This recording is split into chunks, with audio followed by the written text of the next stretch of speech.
Hey guys, I'm Ray, and we are streaming blacksmithing. So, today, I already have the forge on and going. I really want to start heating up this block of steel. It's going to take a little bit of time to heat that up, and let me turn on or open my garage door. That's the only other thing that I forgot to do. I was thinking about going into the house for a second to do a couple like little tiny things, but I don't think I need to do that. And then I totally forgot to, open the garage door. I don't like leaving it open when I'm not in here because the cameras. I'm always afraid that someone's going to come in here and like take them.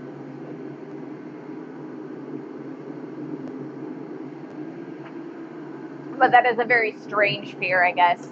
I don't know. I live on a busy street, but it's not that busy. Alrighty, welcome in. Thank you so much for the subscription, Mahalo. Welcome to the stream. Thank you so much. So today we are going to continue working on our hammer, and I totally forgot to change the title of the stream. Let me see if I can figure that one out. I've been struggling today already with the stream.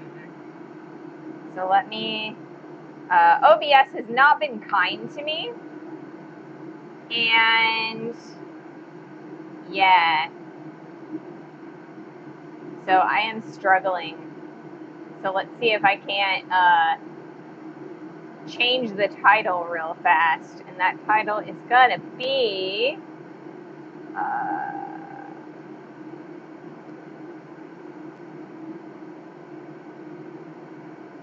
that, because reasons. Makes it real nice and easy. Okay. And what happened to my chat? It's right there. Awesome. So I don't know why, but all of my docs for my OBS have disappeared. And so I'm kind of trying to make things do, or make do with what I've got. So I have a pop-up of chat in a different, internet tab, and it's a little bit smaller with the font than I'm used to with the OBS. I have it as big as I can get it, and so I'm gonna have to look real close so I can read it, because I definitely need some reading glasses, and my safety glasses are not reading glasses. Alright, so like I said, today we have already started the forge. I just want to get it all nice and heated up, get that piece heated up so we can start right away on the press and finish the hole. We made some decent progress on Monday, starting to cut that hole, but I really feel like it took way too long for us to heat that steel. So that's why I turned on the forge before I started the stream, in hopes that maybe, just maybe, we can get a little bit more work time in. Welcome in, Corwin. Like I said, my chat is really, really little, so it's going to take me a tiny bit of time to get adjusted and make sure that I can see you guys and the chat. So we have looked at new laptops. We've picked one out. I'm not sure when we're going to be able to pick it up, but we have one in mind. It's picked out. We're going to pick it up eventually within the next couple months. Hopefully we can do it sooner than later. Right now laptops are on sale because it's like Prime Day or something like that. So I'm hoping that maybe we can figure out a way to manage it. And then all of this will, settle down, and I won't have to worry about maxing out on the, the frames and, the RAM on this laptop. I feel like Windows just keeps slowing down Windows 10 over time, and because they really want you to upgrade to Windows 11, and it's just not possible with this laptop. It's about 9 years old, so this thing is like a grandpa laptop. Normally they don't last this long, but prior to me starting streaming with it, we just never used it. Welcome in, Ping. Welcome in. Welcome to the stream. I'm glad you've made it. But yeah, like I said, I have to use the stats from my stream manager within Chrome, and so I'm having a little issues here. Overall, I'll see how it goes. It should work, and if it doesn't work there, I will turn on my phone and we'll monitor chat from that. Alright, if I move this up a little bit, then maybe there won't be as big of a glare across chat. That'll work.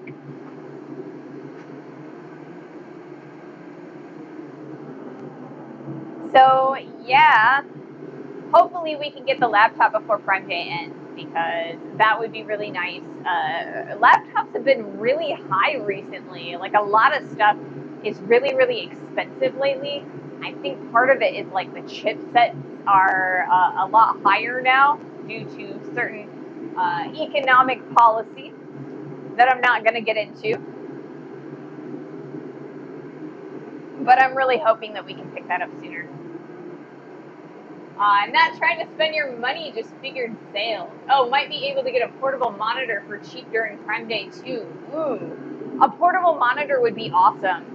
So we've been talking about whether, because we really like, we want to be able to edit all of the videos for YouTube on the new laptop that we get. So we've been looking at relatively fast processor speeds with at least 3.3 gigahertz, and as well as at least bare minimum 16 gigs of RAM, and then a video game graphics card, so like a Radeon or NVIDIA, and they're like AMD or NVIDIA. So some of them are touch screens and some of them are not. And my partner really, really likes touch screens. And so, but they do add a little bit to the cost. So if it's too much of a difference between a not touch screen and a touch screen, apparently he wants to get a tablet. So then I will have, a tablet and a laptop if I don't get the touchscreen on the tablet. On the laptop. That way I can, monitor chat on a bigger screen. So we shall see what happens. But yeah, I really hope that we can manage to scrounge the funds together to be able to get a new laptop through Prime Day. But I can't guarantee it. It may or may not happen. It depends on, a few things. So we shall see.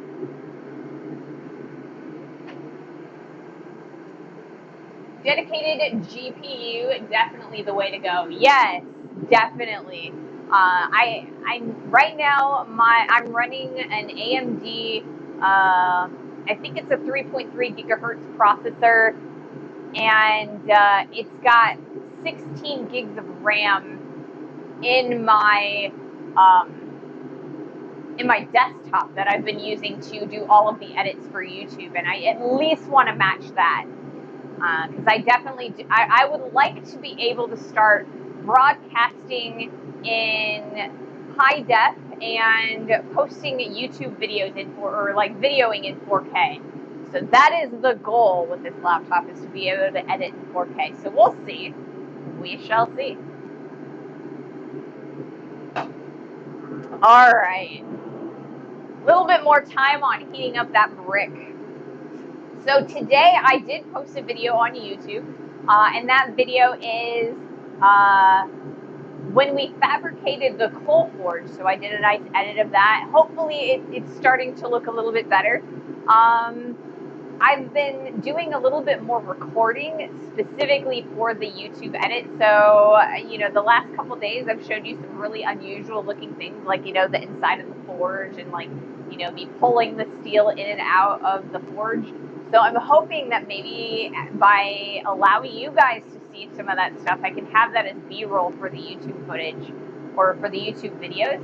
And I want you guys to have more fun, aside from just, I know you guys like watching me stand up here and talk to you guys, but I also want you guys to see more details and interesting shots. So I want to, start recording a little bit, moving the close-up camera more and giving you a better view. I'd stay away from touchscreens in the shop. Also, you want to you tend to grab the screen with the light move in the window.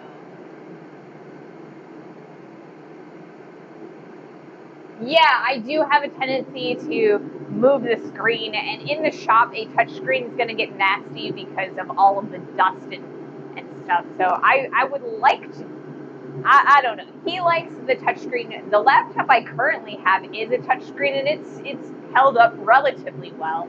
But long term, it could be a problem. I don't know. We'll keep on, or I guess we'll do our research.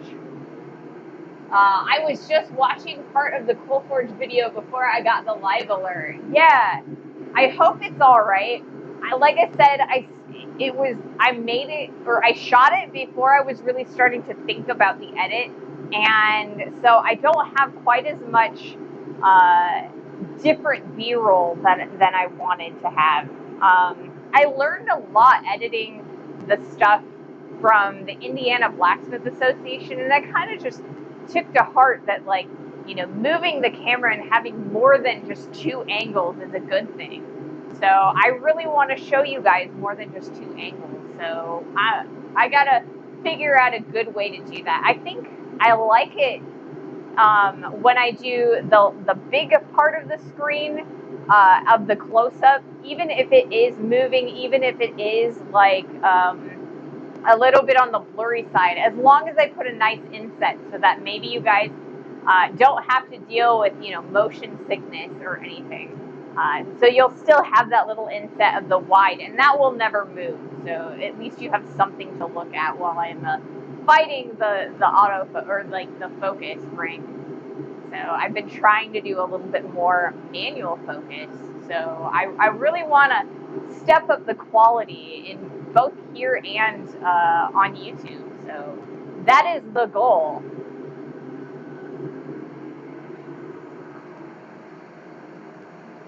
You might get spoiled having a pro videographer at blacksmithing meetings. See, that's my thing, right? I am super spoiled when we were in Missouri and Indiana. I had a professional cameraman with me, and now I have to figure out how to do all of those nifty Coolio moves right here myself, so that it's not just a once in a while thing. It's like an everyday thing.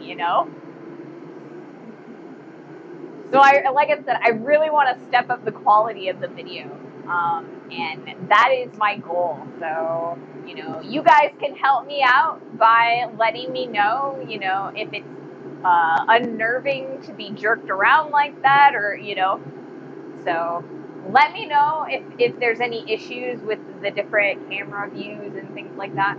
I would greatly appreciate that. You guys are helping me. You guys are like producers on the YouTube videos and for the stream.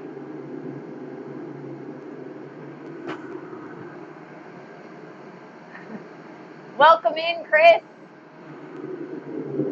Did I read that wrong? Like I said, yes. Okay, we got Chris. Like I said, OBS is acting really funny right now, and I lost all my docs. So normally OBS is a big screen that allows me to queue up what I'm going to show you guys, and allows me to kind of change views and things. And then it also has like a dock over here that's like, chat, and then there's always a dock over here that has like the activity. So like when people follow, when people subscribe, bits, things like that, raids.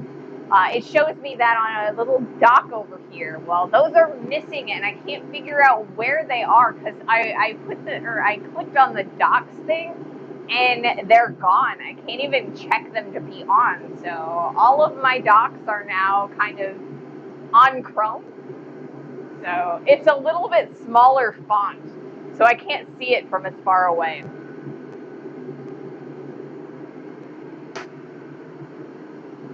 We do what we can. All right, so we're starting to get some heat in this forge. Let me show you that real fast, because I'm trying to give you the quality. So that's that's the press. I got you on the press right now, but let's show you inside the forge.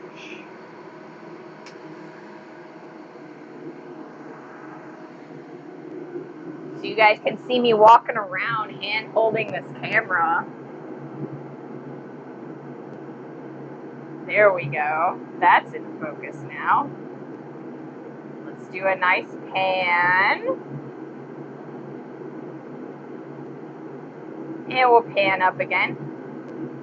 So right in there, that like little orange thing right there, that's actually the steel in there. So you can see it's heating.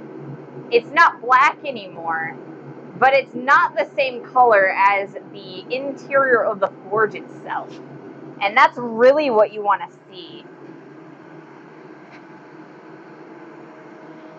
Is the metal the same color as the interior of the forge? That's when you know it's heated correctly.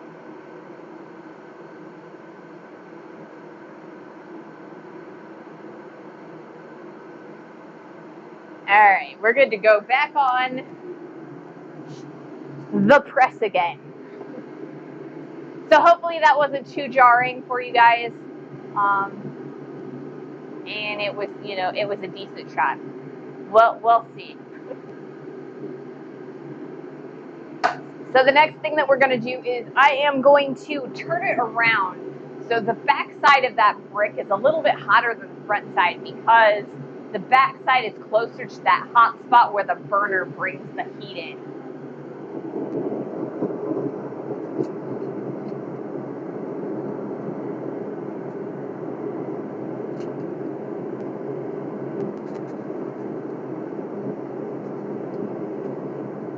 Don't be dumb.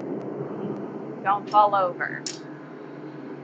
So yeah, what we really want to see is that brick and the rest of the forge that same color. And then once it's there, we will bring it back over to the press and keep on working. Keep on keeping on.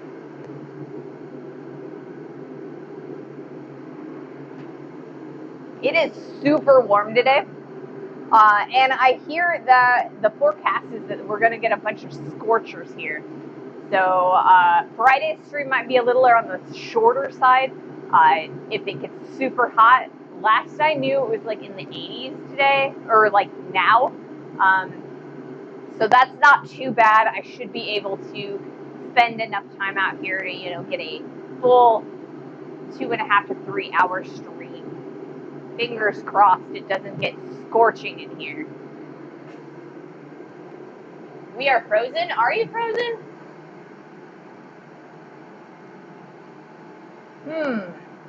I do see some frames missing, but it looks like we're doing all right.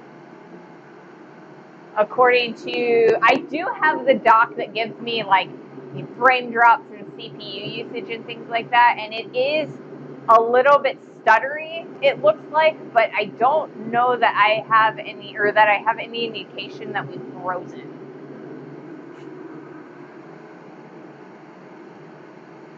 But if you're having more issues, do let me know. I will. I can check to see, my my Wi-Fi. It should, like, it's been really smooth since the last guy came. But if we're having issues, I will not hesitate to call them up again. Okay. As long as we're refreshing it, it's all right. What do we got? I think it was me. Okay, cool. I always wonder because I know for a fact that I'm pretty scuffy, and with the laptop the way it is and the way my internet has been, I don't trust it. I do my best, but, you know, there's always doubt in my brain. Ooh. The brick is getting pretty warm, but it's not quite where it needs to be. So a few more minutes and then we'll get started with our first heat.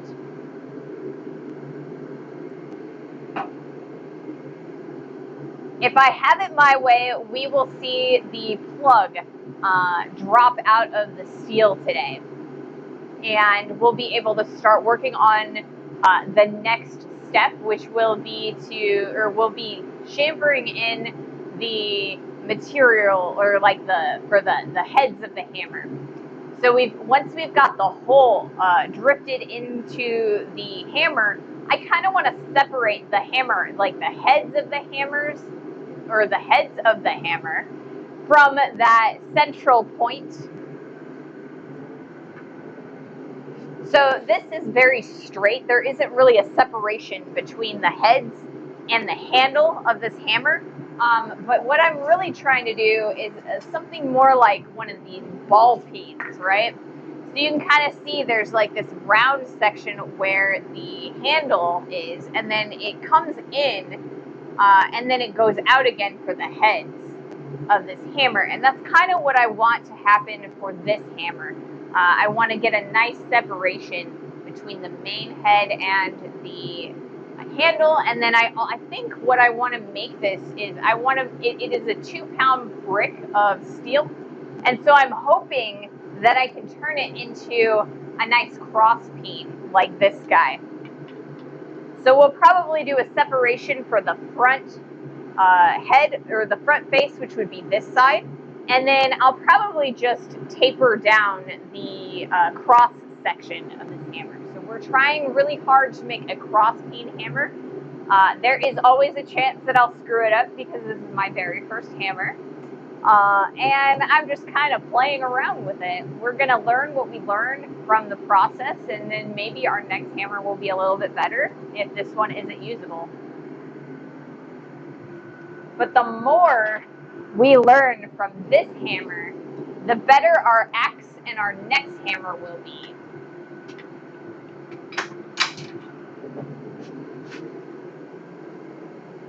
I love the fuller look on hammers. See, I do too. I really love that look, and that's kind of why I'm going to go for it. So once we get that hole punched all the way through, we are going to put our combination dies back in the press. And our combination dies, here, let me show you guys the combination dies.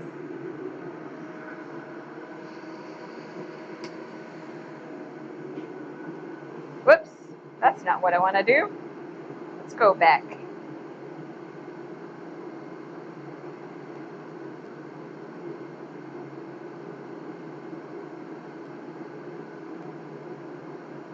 There, all right.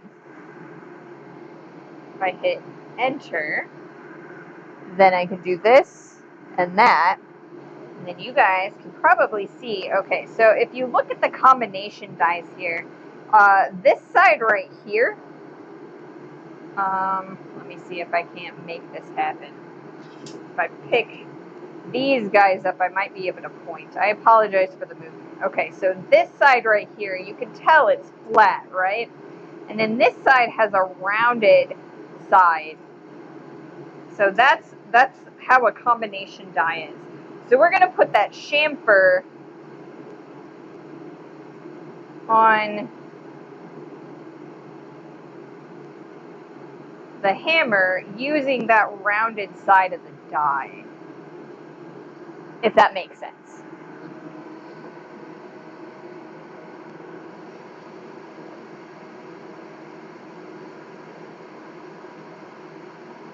Trying really hard to do the show not tell thing, you know?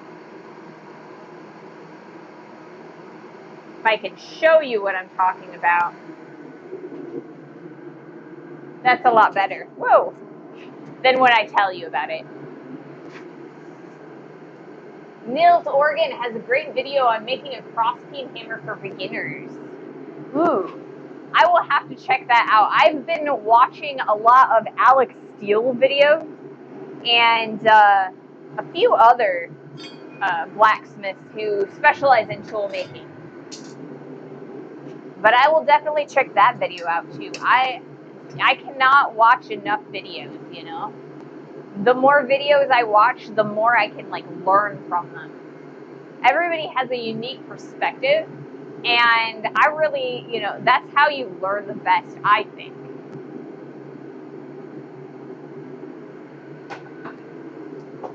All right.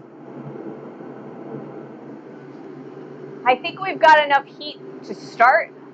It's not quite as hot as I want it to be, but I think it'll be good enough for this first heat. So we're gonna do that. First heat, first heat. I can DM you the video link on Instagram. You can do that, or you can also DM it to me or put it in the Discord. I'm a little bit more active on Discord than I am on, that's not what I wanted to do, than I am on Instagram. But that's up to you, whichever works for you.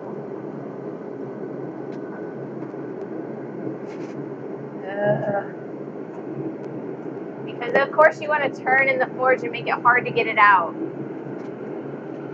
And I can't just like, you know, touch the bricks either. Because that would be a bad thing. You know, the bricks are pretty hot. Okay, so we're gonna try it this side. And I actually want it this direction. So let's do this.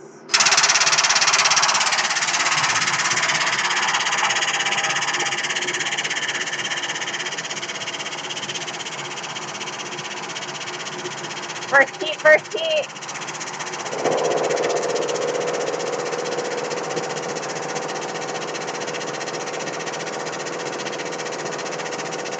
There we go.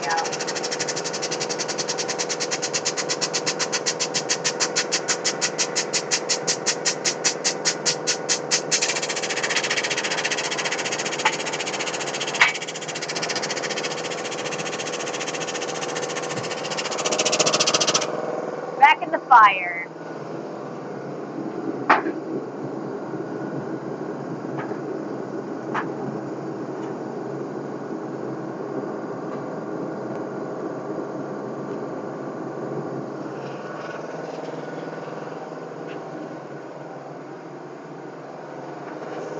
Okay.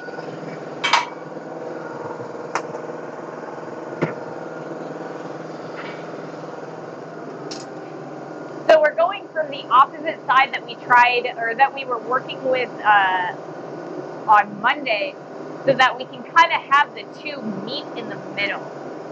And I noticed that there were, when I was using, the deeper I was going, the more it was bowing. It kind of was like a saddle. It looked more like a saddle than straight. So I'm hoping that by coming at it from both directions, I will get less bowing, I guess.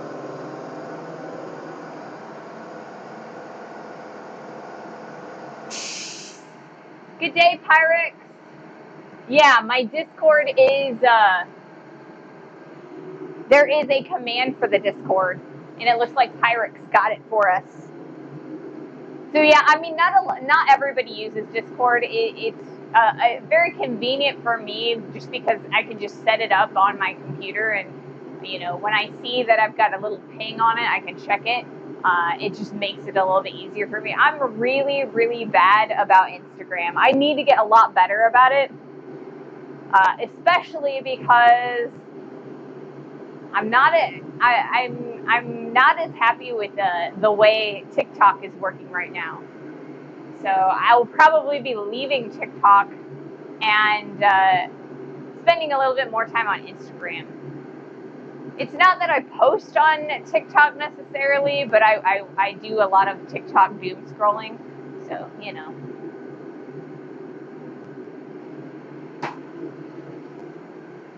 Love Discord. It's a great platform for basic communities. It really is. It used to be that when you were gaming, it's like it was really hard to track your friends across different games. You had like, you know, Ventrilo and TeamSpeak, and those were voice programs. But it's like when you don't have, you know, a microphone, it makes it a lot harder to keep track of people and stuff. So I feel like Discord has the best of both worlds. It's got like that voice chat channel, and then it also has the text. So you can, you know, you've always got a way to keep track of your friends and your community across games and, you know, across communities. I think that's great. I use it daily to chat to a friend in Australia from the UK. I mean, yeah, it's amazing for that. That is so amazing about it. And the internet has kind of revolutionized, you know, making friends and a lot of other things that, you know, we normally, you know, had to look to a local community for.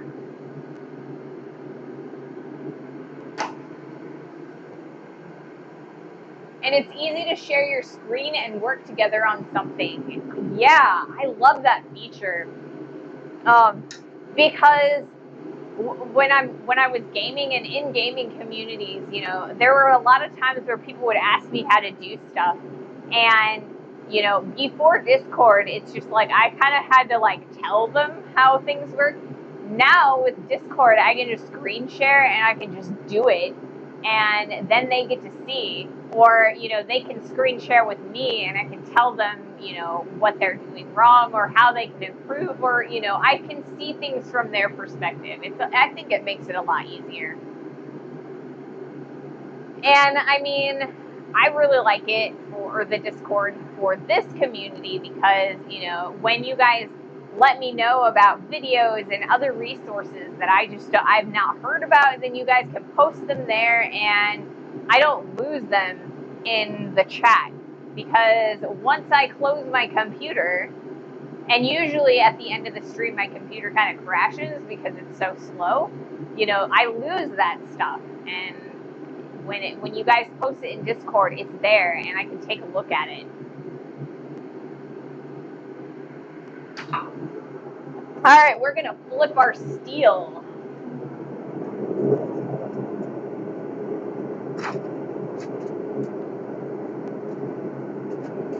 Maybe we're gonna flip our steel. Yes, we are gonna flip our steel. Yes, yes. All right, so we have a ad coming up, it looks like, within the next 30 seconds or so. I really hate ads nowadays because, like, I never know what you guys are seeing. I get a timer that says, oh, ads are playing from this time to this time, and there's a countdown. But, like, they've got the whole little ads now, and so sometimes they're playing ads, but you guys can still see me, and sometimes it's like you can't see me, and the timers aren't always accurate. I wish they would make up their mind and just like let me know so that I can make sure that everybody is watching at the same time.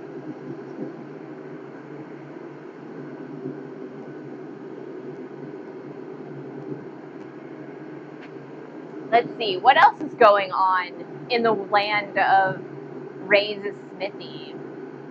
I don't know. Lots of stuff is going on. So we should know by the end of the week if we're going to get the van or not.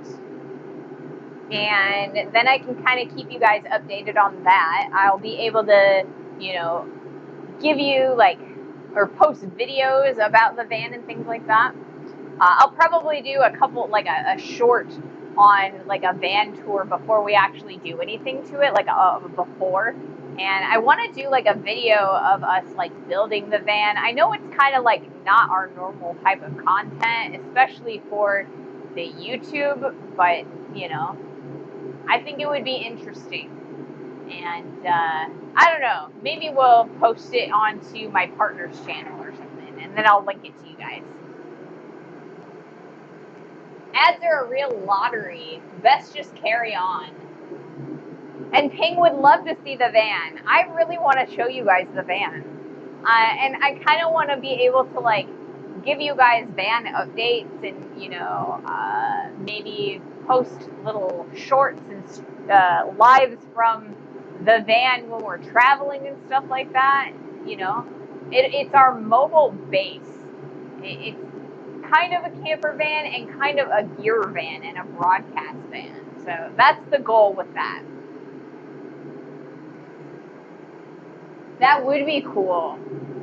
So do you guys think I should post it on the straight or on the regular YouTube channel, or do you think that I should like link it on another channel? I haven't decided yet, because I mean, we're not a van life channel, and there are YouTube van life channels, but that's not what we do here. We are a blacksmithing channel, and I don't really want to pollute it too bad, but I mean, I don't know, maybe an extra video or something. I don't know. What do you guys think?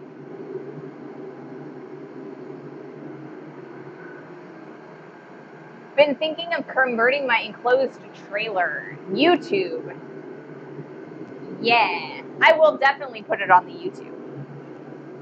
All right, I am out of water already, so I'm gonna fill this up real fast.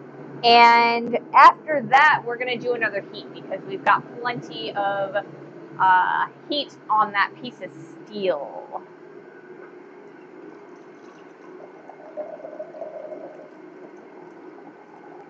This is so convenient. Especially now that I figured out that there is an air hole in here that, you know, makes it so that there's not a vacuum created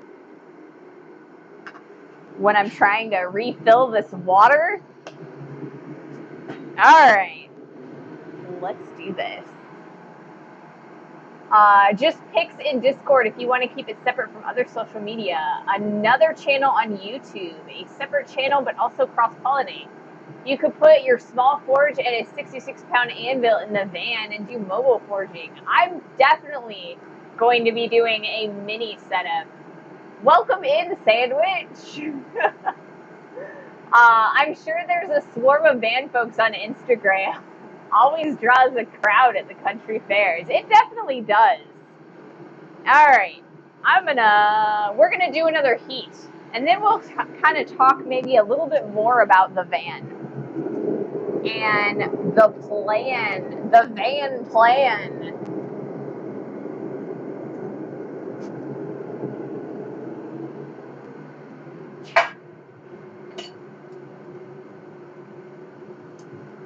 All right.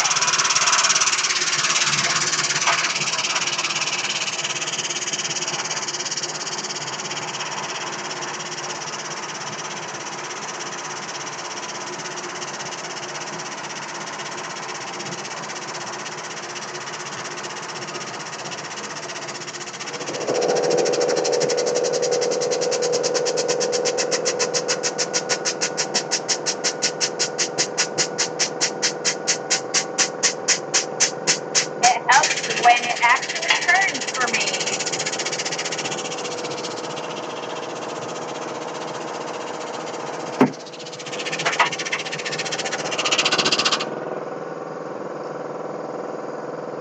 We're making some progress. I definitely want to turn it on 180 degrees. I want to make sure that both sides of this hole are even, and we've got some bowing out on that direction. So we're definitely going to focus on this side. So we're going to flip it around after every heat.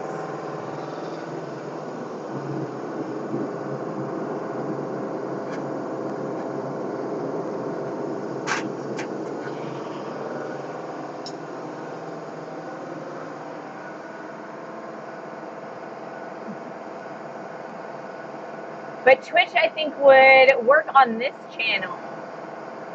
Yeah. Also, if I had a hammer in the morning, run away in utter fear. Welcome in, Bluesy. I need to do my intro. It's Odin's day, father of the gods, and notably father of Thor, wielder of Mjolnir. In other news, it's hammer time. Man, I did not know that it was Odin's day today, so maybe it is pretty appropriate, that we're making a hammer. Because Marvel tells us that Odin is the one that made Mjolnir. Now, that's definitely, drawing from Marvel lore, so it's totally probably wrong when it comes to actual Norse mythology. I am more of a, Greek and Roman mythology buff, but I have learned a few things about Northern mythology, and it is really interesting. It is something that I have wanted to look more into. I just haven't gotten around to it.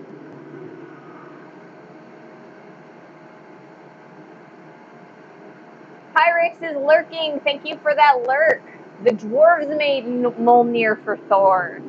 See, that makes sense because dwarves are, supposed to be the best smiths in all of the land.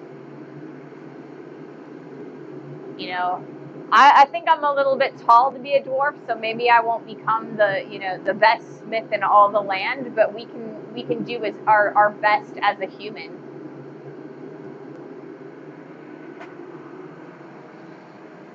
Dwarves are the smiths. Actually, the dwarven brothers Sidiri and Broker made it. Yeah. That is something that I'm really interested in looking into more Northern mythology. When I was in college, I spent a lot of time studying the Northern Renaissance and all of the great masters in Northern Renaissance. I spent a lot less time on the I guess the Greek and the Greco-Roman Renaissance, or Neo-Greco Renaissance, and it was always really interesting to see the different paintings, but I just never got around to finding and doing the research for the Northern, the Gaelic and the Viking myths. Now I have diggy hole in my head with this dwarf talk. People always wondered what female dwarfs look like. Now we know. I don't know. I don't have a beard. I feel like a female dwarf needs a big old giant beard. I have a few chin hairs here and there, but I do not have a massive, mighty beard. And I don't know, maybe I need one. Maybe one day I will come in here with a massive, mighty beard, and you guys will be like, whoa, what happened? And, it'll be a fake beard, but, we'll do our best. We'll try.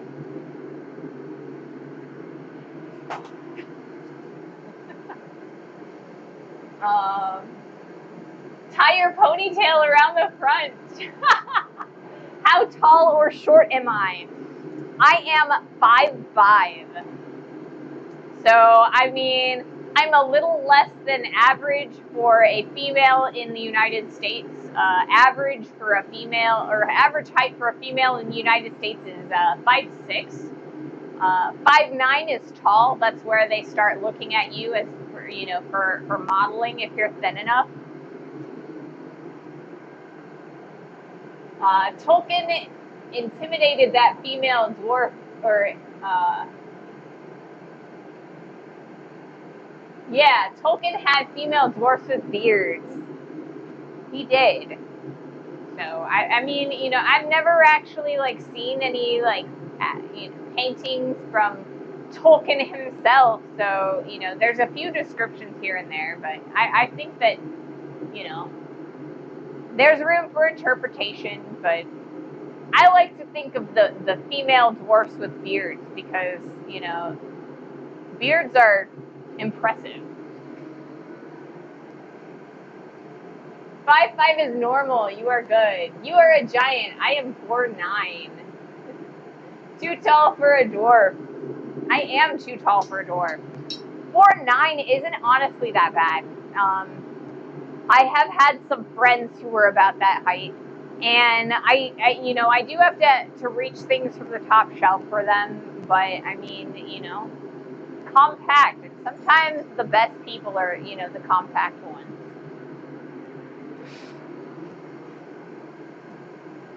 Too tall for a dwarf. All right, so we've got plenty of heat, so I'm going to do another heat, and then we can talk some more about beards and dwarves.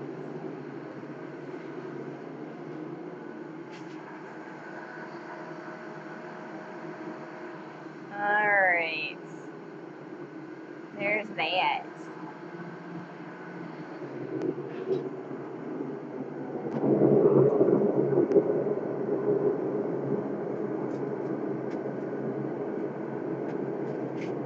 Come on, get out of the forge. You know you want to.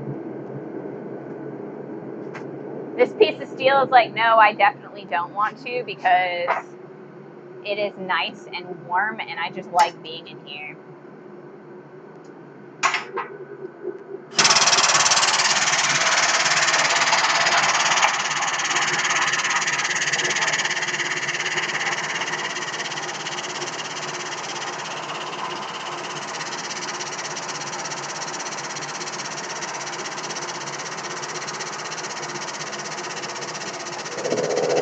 Here we go, here we go.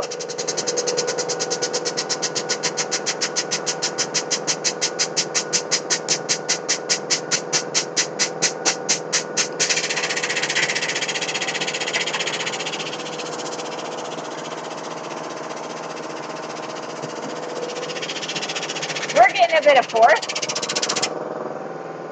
You can kind of see here where that heat ends and how deep this hole is because of all of the fire scale and the discoloration on the tool. It is kind of neat. So for our next heat, we're going to flip it this way and we're going to keep on keeping on. Back in the fire.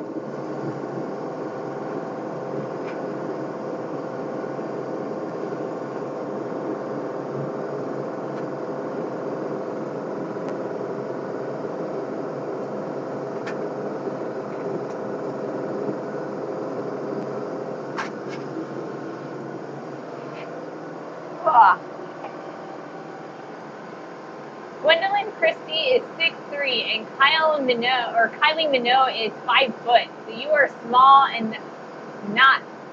Oh, so you are not small and not tall. All giants of women. If you're not a dwarf or a giant, then you must be a Kellenbor, the Elven Smith. See, I could be an elf. I wouldn't mind being an elf. Every time I play a fantasy video game, I always have to play elves. My favorite type of elf are drow that have escaped drow society. So I play dark elves a lot.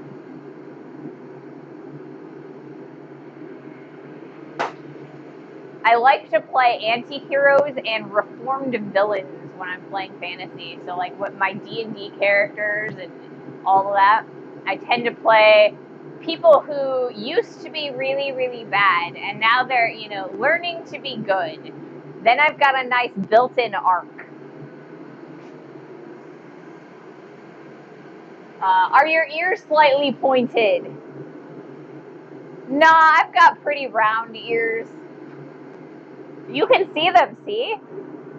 I don't know, maybe does this count as a point?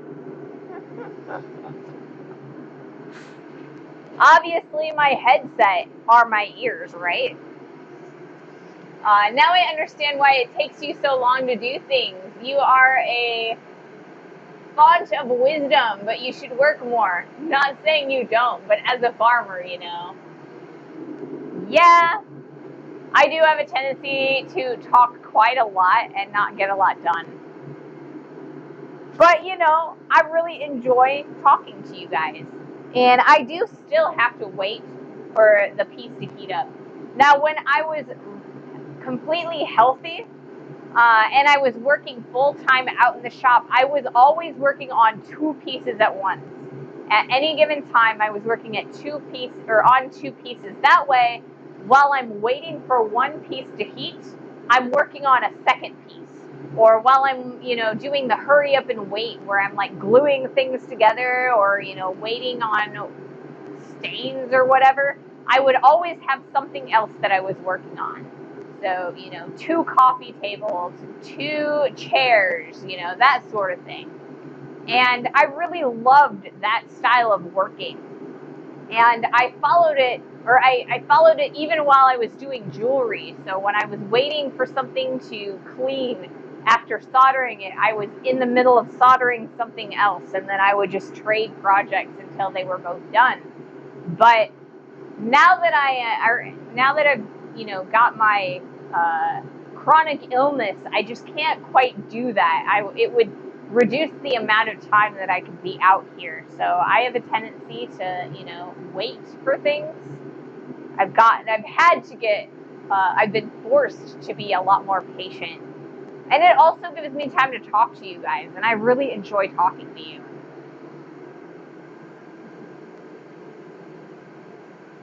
It has 1 point. The one in the right has a long point. Yeah. She hits metal and knows stuff. I think you mean she hits stuff and knows metal. How long have you been blacksmithing?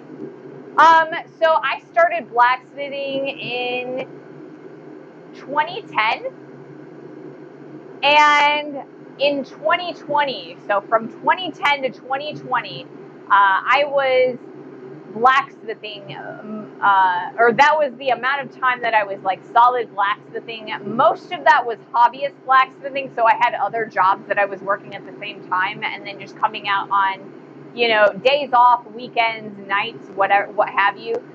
For the last 2 years, I was straight blacksmithing as a professional, making furniture.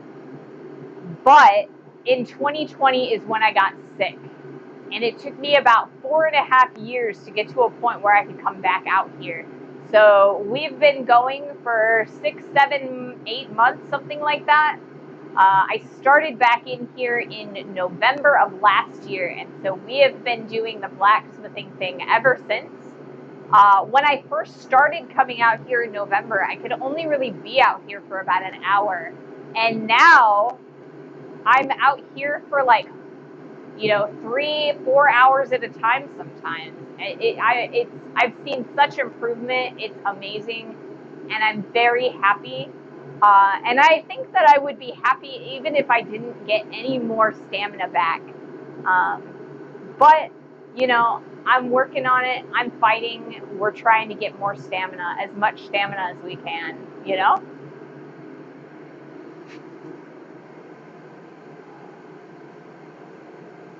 Oi! So yeah, that's my blacksmithing background. And really, I had an advantage when it came to blacksmithing because when I went to college, I went for sculpture, and I fell in love with fabricating metal. So I did a lot of welding, a lot of cold bending. I did a lot of casting, and then I also studied jewelry and silversmithing. So I've got a big, broad background working in metal, and so I feel like blacksmithing was kind of an extension of that. So, you know, think on what you will.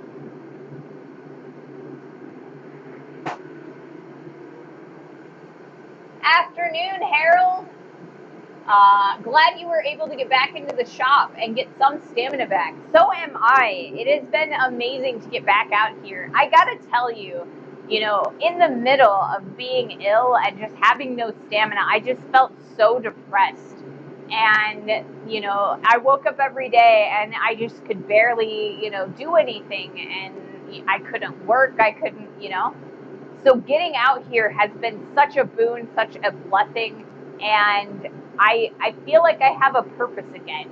So, you know, I was never so bad off that I was, you know, really depressed in, you know, that sort of way, but, you know, it's still depressing not being able to do anything. So it's great being back out here. Do hammers get different heat treatments depending on their intended uses? And sounds a bit like what happened to Physics Girl. Yeah. So sometimes hammers do get a little bit of a different heat treatment, depending on their intended purpose.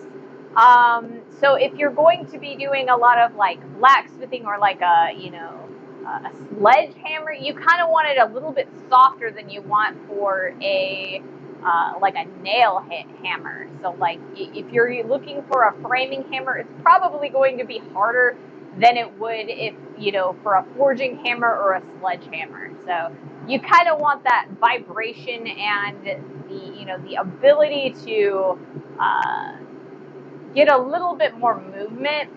And, you know, the larger that hammer, you kind of, the absorption of the vibrations for having it a little bit softer, it kind of saves your hand a little bit. It allows it to bounce up a bit. All right, we're going to do another heat. And then we can keep on keeping on talking.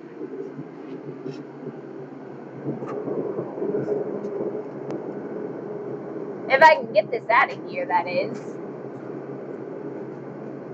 Where, come on.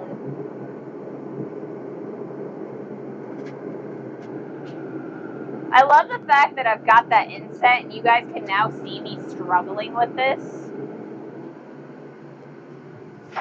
Alright. I want to go this direction, and I think I want to do it from this side. Right here.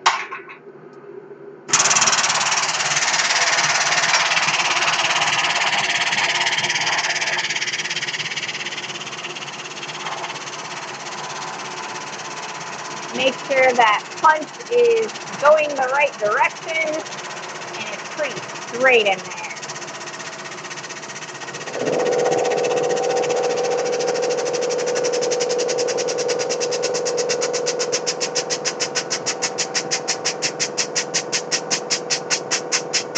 I'm starting to think I need to move the fan. Right now the fan is kind of a little bit too close to the press, I think. Hopefully you guys can kind of hear me. Like I said, I think the fan is a little bit close to the press, and so I think I'm losing heat to the fan. So we're going to move that.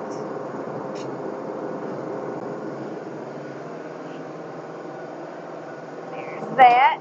Put that there. And then I think I'm going to move this a little bit this way.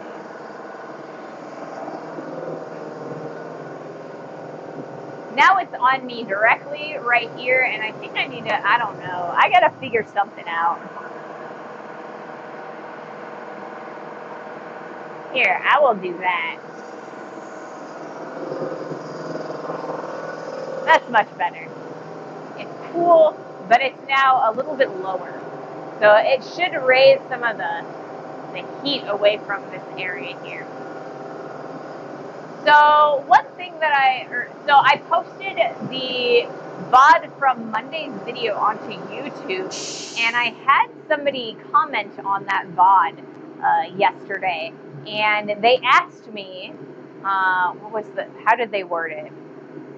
Why don't I just drill through the hole or drill through the steel with a drill instead of punching the hole like I am, because I have such a small press. And I feel like I really want to learn what I can from doing this process and continuing to work it through it.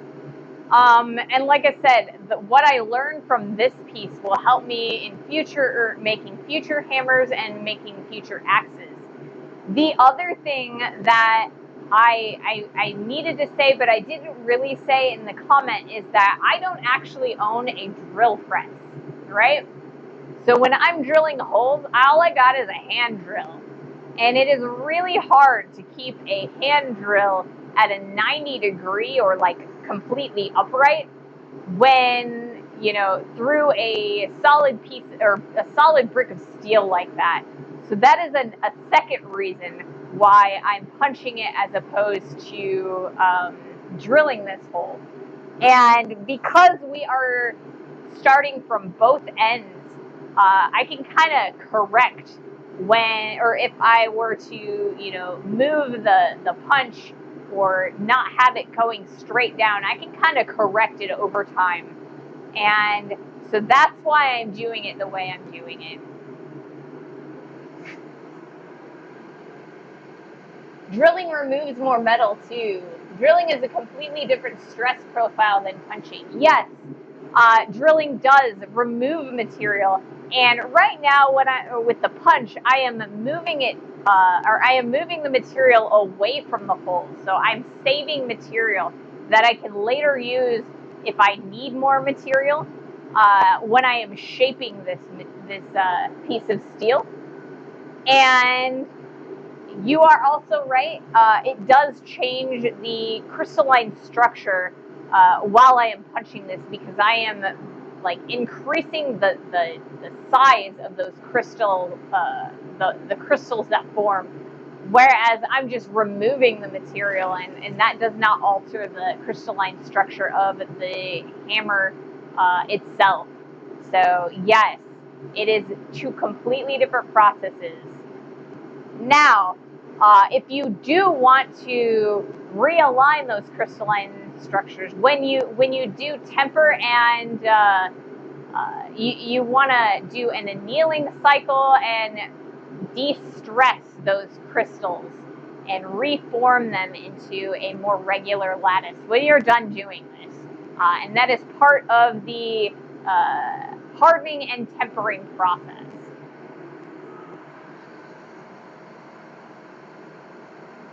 You only lose maybe a cashew size of metal with punching. Yes.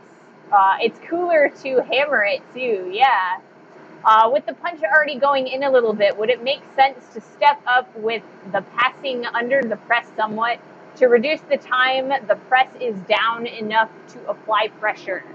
Yes, definitely. However, I don't really have anything that I can, I don't really have any steps. So, I feel like I would need a third hand maybe, or like another plate to put under it, and I don't really have another plate. So it would be very convenient, and there might be a time when it gets a little bit deeper that I might change this plate for another plate, like, you know, something that's a little bit thicker, like maybe this disc right here. But for the time being, that's all I've really got, so we'll see. But yes, you are correct. So if I take this guy and I bring it over here, you can kind of see that this guy is a little bit thicker, but not much.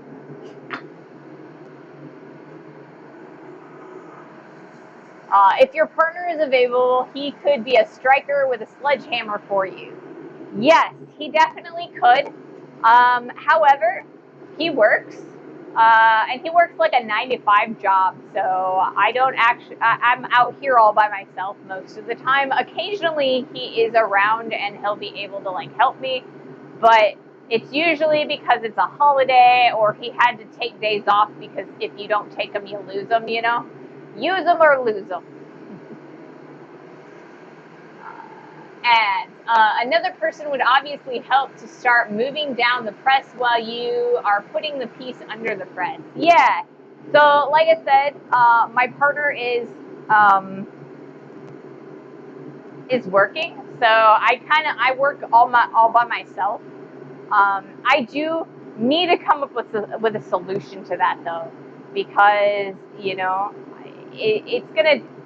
we're gonna lose a lot of pressure and air from the air compressor the deeper those holes get.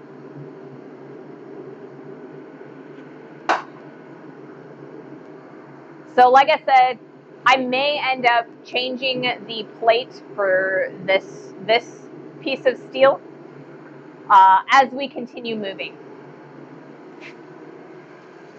Proper blacksmith knows about crystalline structure and annealing. Old smiths didn't know about the jargon and did it by eye. Modern gadgets help, but experience still matters. That is so true. That is so true. Because, and I mean, it's kind of trial and error, When if you have like a long-term apprenticeship, then when things crack, you learn, and so it's just as much about feel and visual than it is about the science itself. I just did get a kiln so that I can actually I can run annealing cycles at the proper temperature if I need to. But a lot of stuff before I got this kiln, it's all been by eye. So yeah, definitely. I try to learn. And is there really no way to just leave the press in the defiant or the down position? Does it just automatically start going up when I let the valve go? Yeah, it does automatically go up when I let the valve go. Not.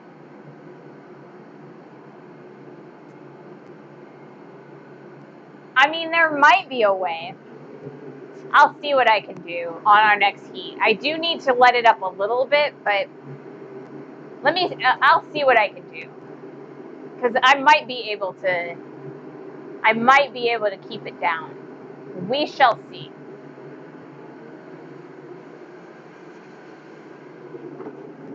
I do have an idea.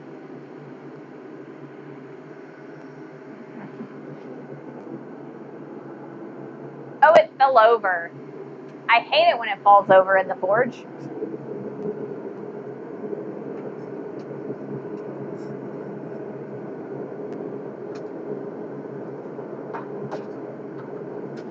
Alright. I have just flipped it over so that we can get the other end a little bit hotter. And yeah, on the next heat, I will try to see if I can't only lift it just enough that I can take the pressure off so I can get the punch out. We'll see what I can do.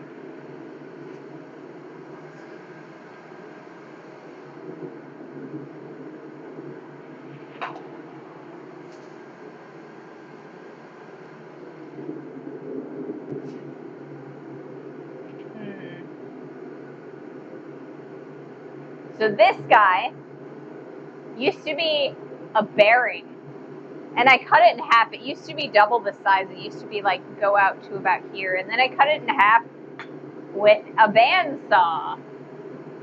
So we will be using the bandsaw at some point. I have another piece of steel that I really want to turn into hammers, and it's a little bit too thick to use the chop saw. So we're gonna pull out the bandsaw. I really want to put it on a stand so that I don't have to put it away and take it out every time I want to use it. I got to figure out how to do that. You could already pull it back down somewhat and try to leave it there. I mean, I could, but it's going to be a lot easier when the piece is in the forge, or I mean in the press, so that I can kind of judge how wiggly it's going to be. Because since the press is pushing down on the punch, I want to relieve enough pressure that I can like move it out. But I'm going to have to tip it out in order to get it out. So If you got room in the furnace, could you be doing both at once alternately when cutting down on the idle time? Yes, I could. I could definitely be doing multiple pieces at the same time. But like I said, I deliberately only do one piece at a time just so that I can save my stamina so that I can continue working for a longer period of time. I tend to get tired if I am continuously working. So it is a beautiful way to work. I love working that way, but I just don't have the stamina to do it anymore. All right, let's do another heat. And I'm also going to flip the clip. All right.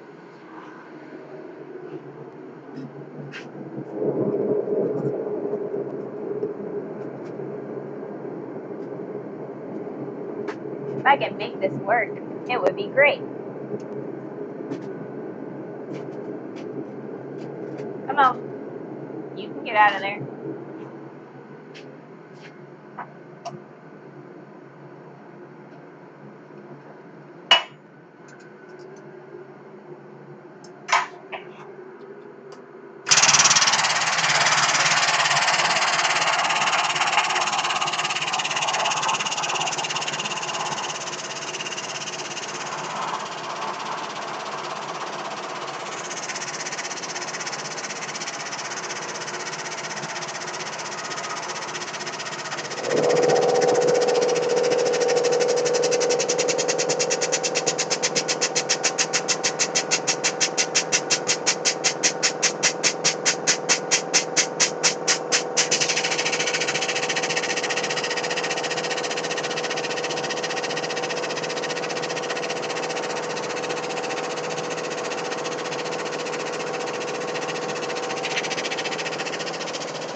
We shall see if it stays. I don't know if it's moving or not. I can't tell.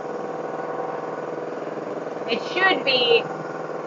It looks like it is ever so slowly moving.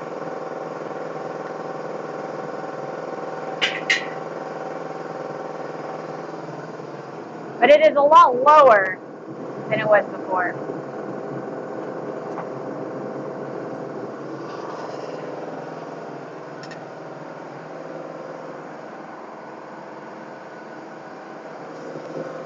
So you can kind of see maybe a little bit right here that it is stuck in the down position.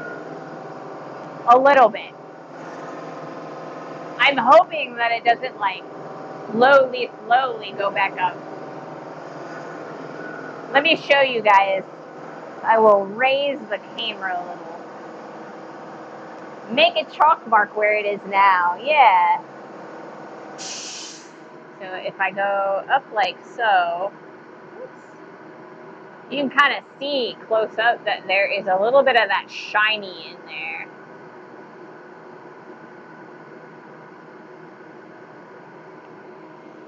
So it has stayed down, but it might slowly go back up. So we'll see if I can make this work. See, I don't want to make a chalk mark because if you saw when we got the close-up that there's a whole bunch of like, it's really shiny, and that's because there is a whole bunch of fluid in there. It's like, what is it?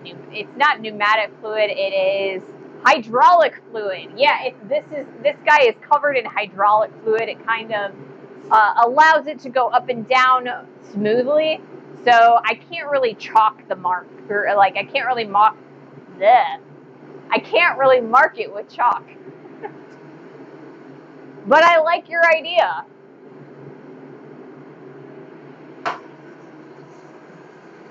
I would do the mark on the sides, not on the cylinder, where it travels over the sides.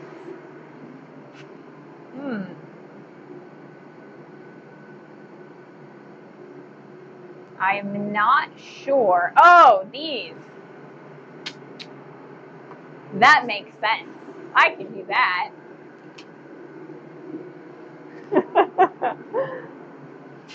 All right. So now we have a chalk mark under where we want to keep it. So yeah, hopefully that works. I got my fingers crossed. All right, where's our heat?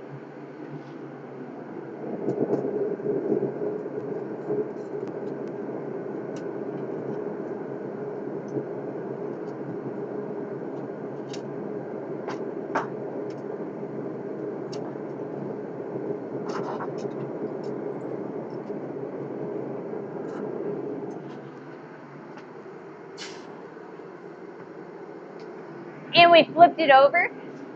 That way, it can get heated all the way through. And the tongs are starting to get a little bit on the hot side, so we quench those off. Now you're thinking with portals.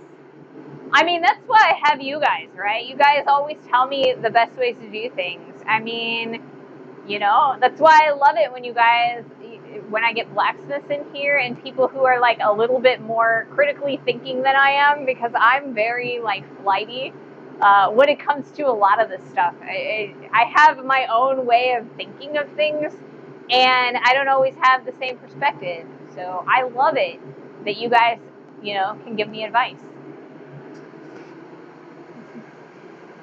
Now, even if it slowly goes back up, you can move it down to the marks just before the heat. Ooh, that makes sense. That makes sense.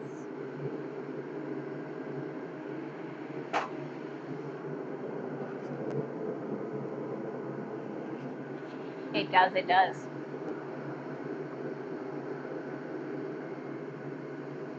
I really like our chalk holder. I think it's really cool and it works very, very well. It's a lot better than the aluminum one. So I get to, you know, show it off when I get to use it. We might be wrong most of the time, but every so often we say something useful. I mean, yeah. But I mean, even if you are wrong, then it gives me the opportunity to explain why. And then you guys get to learn something. And, you know, so it's either you guys get to learn something or I get to learn something. And that's the goal, is to learn something. That is my goal, is to teach and to learn at the same time. I love it. Would modify the valve to include a fixed handle as well, rather than one that is separate. I mean, that would be ideal as well, but the little knobbies that I have to use in order to like open and close it are kind of small, so I'm afraid that the tacks would kind of not work very well. And as time goes on, this guy tends to bend, and I like to be able to cut this off and pull it out. Like I said, over time it tends to bend after a while, because I do have to crank it to get it to go down as fast as it does, and it goes down really slow. If we are wrong and you do it and it goes wrong, it's still content. It is still content. All content is good content, you know? And it's like, you know, if there's the whole trope of, you know, you fight the battle and maybe you lose, but then you learn stuff, and then you go and you train, and then you go back and you fight the same battle again, and then you win. And, you know, I could do that. We could do that.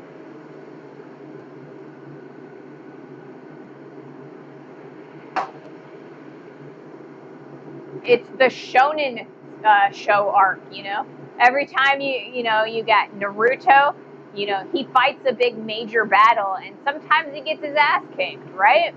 And then he goes back and he has to do some training, and you get that whole training arc, and then you come back and he fights the villain again, and he always wins.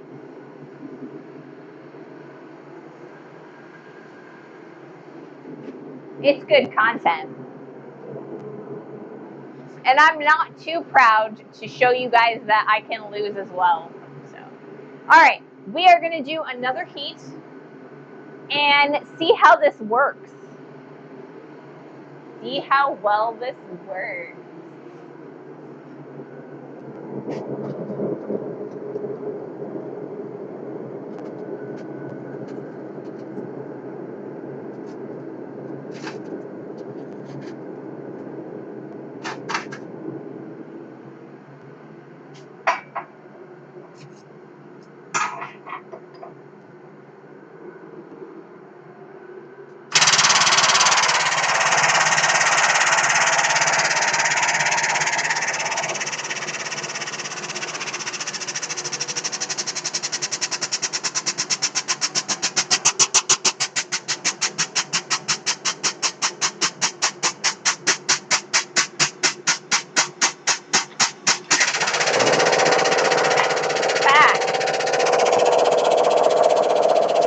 Old habits die hard,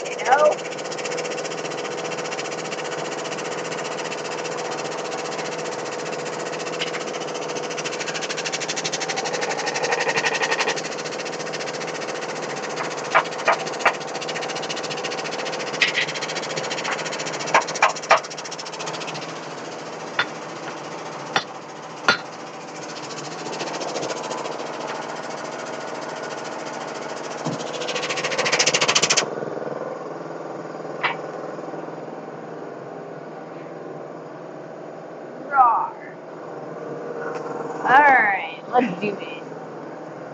Back in the fire. There is quite a lot of movement. That worked very beautifully. Thank you, chat.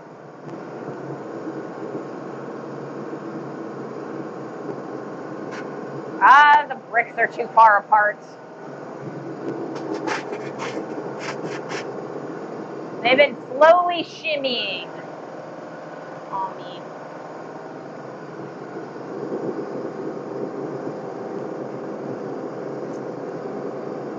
There we go.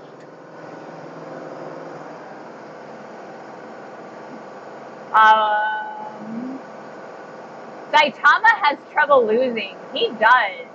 I think that made a difference. It did make a difference. It made a huge difference.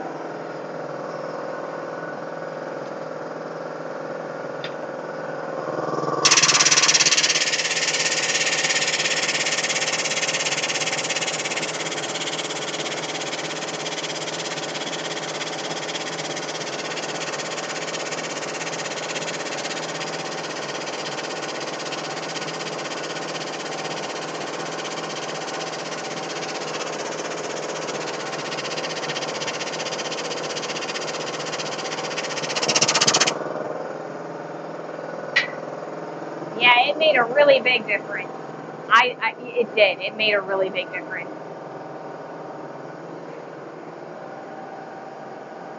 Press has gone up, so maybe move it down to the marks before the next heat. See, great minds. I watched it go up.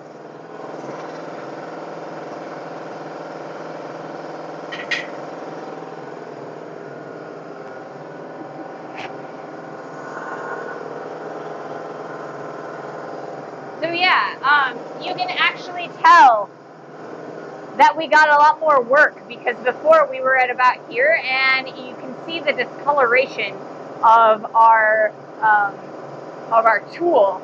It's gone down quite a bit more. So yeah, we've gotten a lot more work in.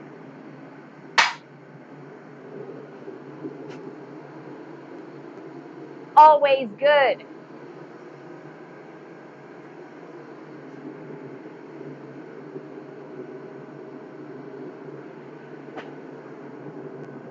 All right. So now we gotta wait for the heat again, because it's a big old brick of steel with 2 dimples in it.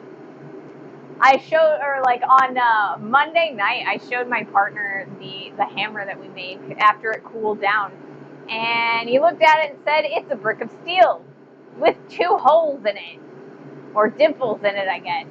And I was like, "Yes, that's what it is." It's like very impressive, I think.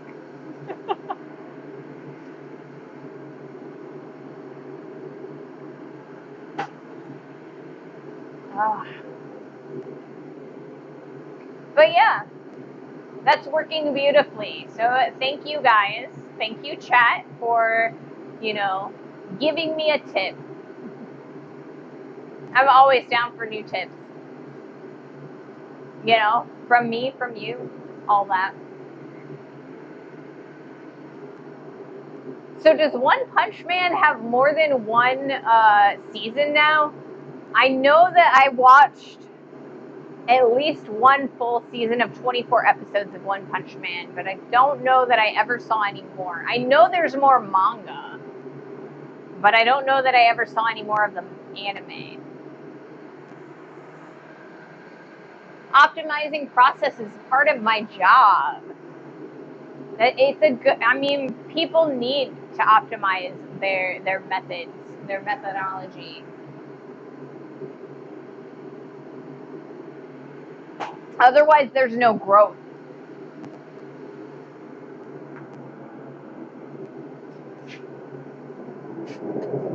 I'm gonna flip this guy around, and apparently drop it. There we are. Much more better. It is starting to get pretty warm in here. I've been drinking a lot of water, if you guys have noticed. We are at an hour and a half mark, and I'm already almost through 2. So, I think maybe after this, though, I'm probably actually going to go and grab a Gatorade, because I am starting to sweat quite a lot.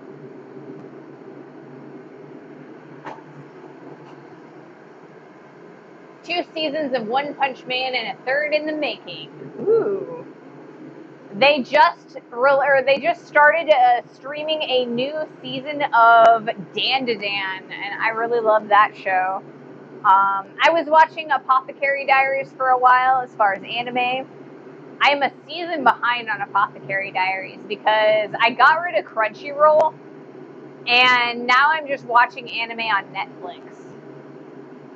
I'm also a little bit behind on Fairy Tail, which is another shonen that I really, really like.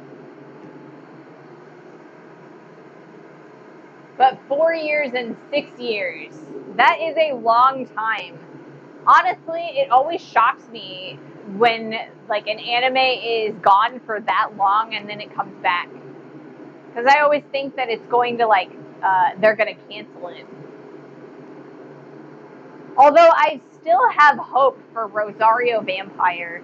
That's like my favorite or my guilty pleasure anime is Rosario Vampire. It came out in like the mid 2000s, and I loved it. It was a great show. Very cheesecake, but sometimes that's what you look for. But I hope that there's always a reboot, because it's a great show, and they did not do, or I guess the manga is great and the show did not do it justice. So I would like to see them redo it.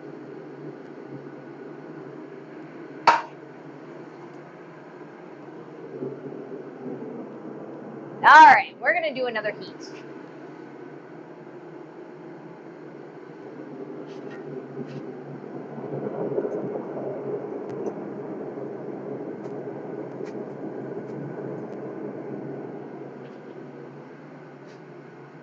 And we're going to start from this side.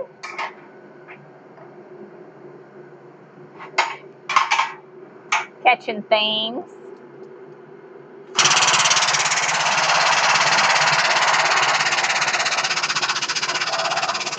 Ooh, there we go. We were at an angle, and that was not a good angle.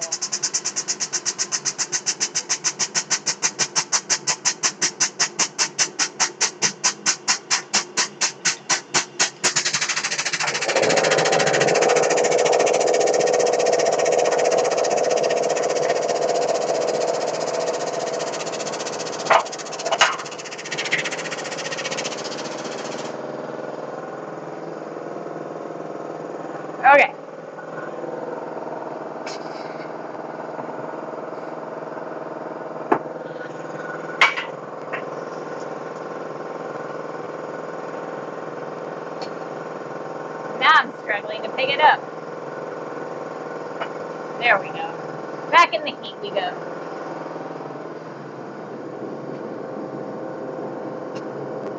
Much more efficient. Much more efficient. And we've moved down quite a bit further. So I need to grab the chalk and put another mark so that we know if it goes up again. Rosario Vampire had 2 seasons, 13 episodes each. Yes, it did. The first season is kind of The second season starts getting good. But if you follow the manga from where the second season ends through the end of the series, it is amazing. And, you know, the show does not do it justice. It's about a normal kid who gets placed into a school for yokai or demons. So, pretty fun.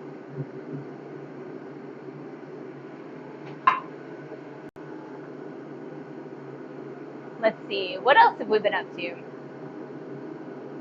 I've been playing WoW on retail recently.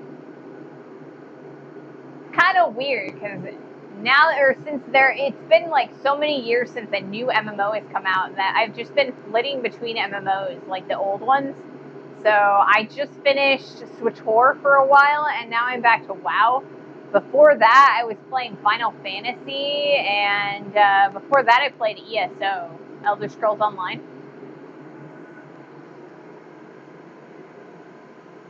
It does move up. Attracted to the blood sweet taste, yes. Oh yeah, it is moving up, isn't it? So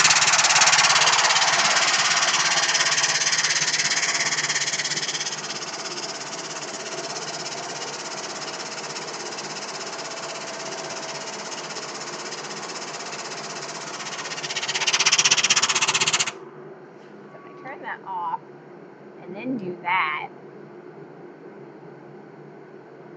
it's still moving up. I'll bet you it is because of the springs. The springs are pretty heavy duty, and I have 2 springs on it. Normally these guys only really have about 1 spring on them, but I needed it to go up pretty fast when I am doing a lot of quick presses, I guess. So yeah, maybe I need to take one of the springs off, or one set.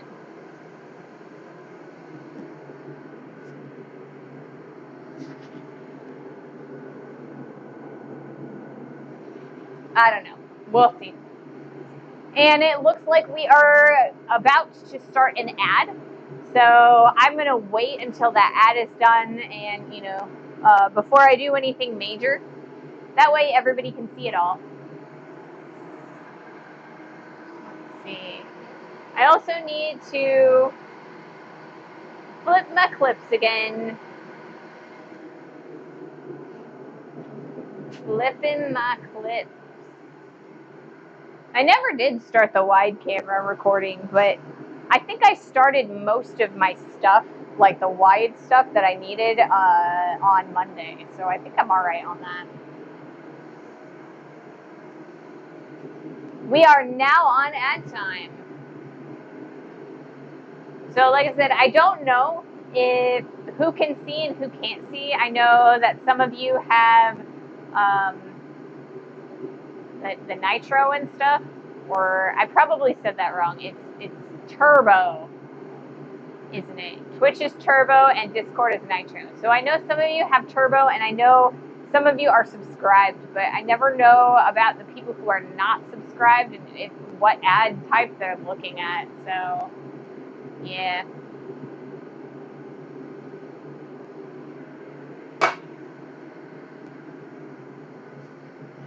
So I don't know if you guys can tell, but the handle is actually darker than it was on Monday. And that is because I put a bunch of linseed oil on it. And so now it's a darker color. and it's a little bit more moist, but it also means that the shop smells like linseed oil, and it is a very overpowering, weirdly sweet, syrupy smell. It's kind of weird. I don't know that I like it. It'll eventually dissipate, but it also does not help that I spilled the linseed oil on the floor. I spilled it. Alright, I'm gonna flip the steel real fast. Maybe if I could pick it up, that would be amazing and great and whatnot.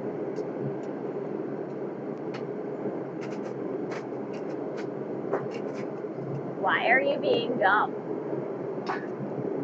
There we go. Much more better.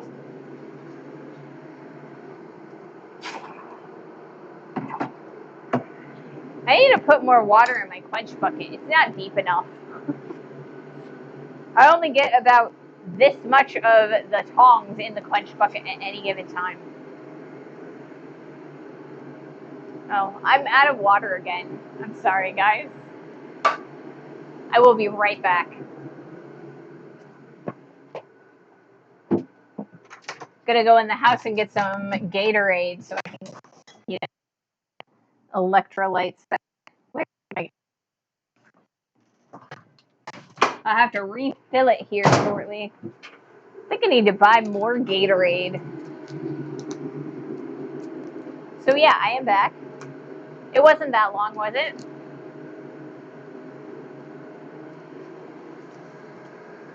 I know the smell of linseed oil from wooden floor back in kindergarten many years ago also means that if I put linseed oil in my salad, it tastes like a wooden floor. Ew. I don't think I would ever eat linseed oil.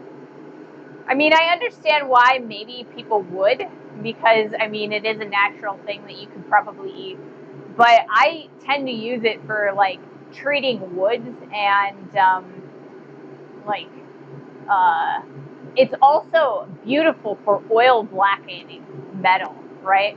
So if you apply linseed oil to sheet steel, like a piece of armor or something, then you can heat it from the opposite side, and it will actually burn the linseed oil or like change the color of it, and it goes from that honey brown into a black, and it's gorgeous. So I have at times done that as a service to people who commissioned armor from me.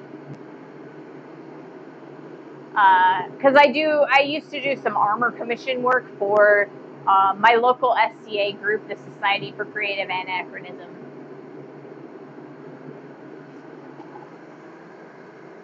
Linseed oil is toxic, though. Yes, it definitely is. When you are using it for oil blackening, always use a mask, like a chemical mask, because it will mess with you, and it is toxic. You can buy it here as food, even organic, but I'm not a fan of the taste. Yeah, like I said, I've never had linseed oil, like just regular linseed oil. Maybe I will sometime, but I don't think it's amazingly common here in the United States, or at least in the Midwest of the United States. Armor, nice. Yeah, I do armor sometimes. It tastes as it smells, the wooden floor, like the wooden floor. Yeah, I don't think that I'd like it then if it smells like it tastes, or I mean, it tastes like it smells. Not everything tastes like it smells, you know. Like coffee. Coffee doesn't quite taste like it smells. I would like coffee a lot better if it did taste like it smelled. But I don't get my caffeine that way.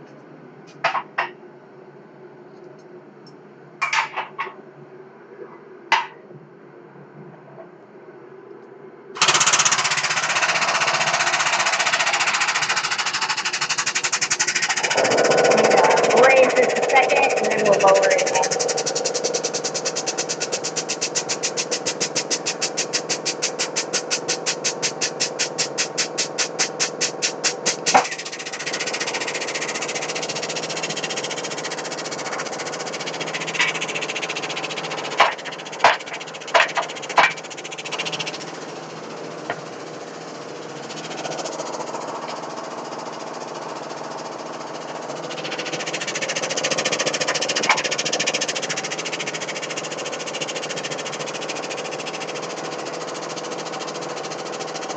need to lower this guy again because it raised.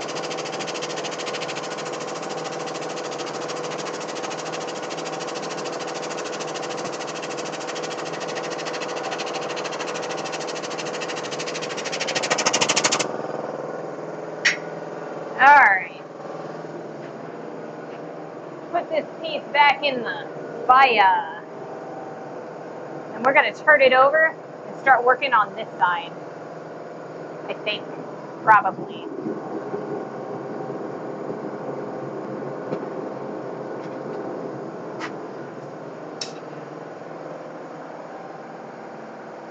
It's not surprising considering once you boil linseed oil, you can change it into linoleum. Is that what it's made of? Or is that what linoleum is made of? Boiled linseed oil? I did not know that. I thought it was like some kind of other type of fabrication, or like, I guess, I thought it was more like a petroleum product. But I mean, you know, I don't do a lot of material research on things that are not steel. Most of my material research and interest is steel alloys. And I mean, I guess not just even steel, but metal alloys. I really love researching like different alloys of like bronze and brass and that sort of thing as well.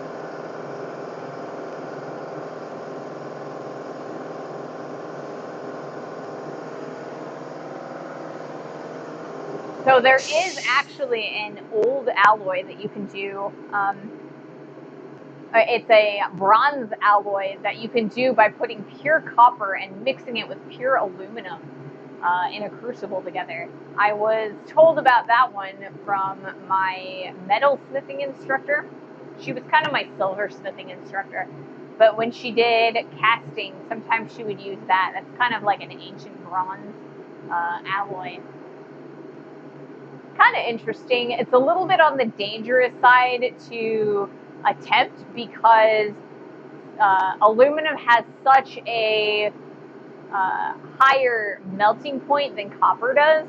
You kind of have to mix it around a little bit and work it in there. You got to be careful though, because you definitely do not want to start boiling your aluminum before you melt your copper. Linoleum is a type of flooring made primarily from linseed oil, along with other natural materials like cork dust, wood flour, and resins. That is a really strange something that I didn't know. You'll learn something new every day.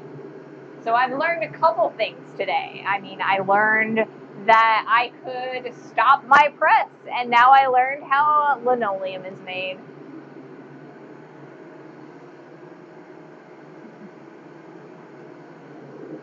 So yeah, learning. You never get too old to learn something new.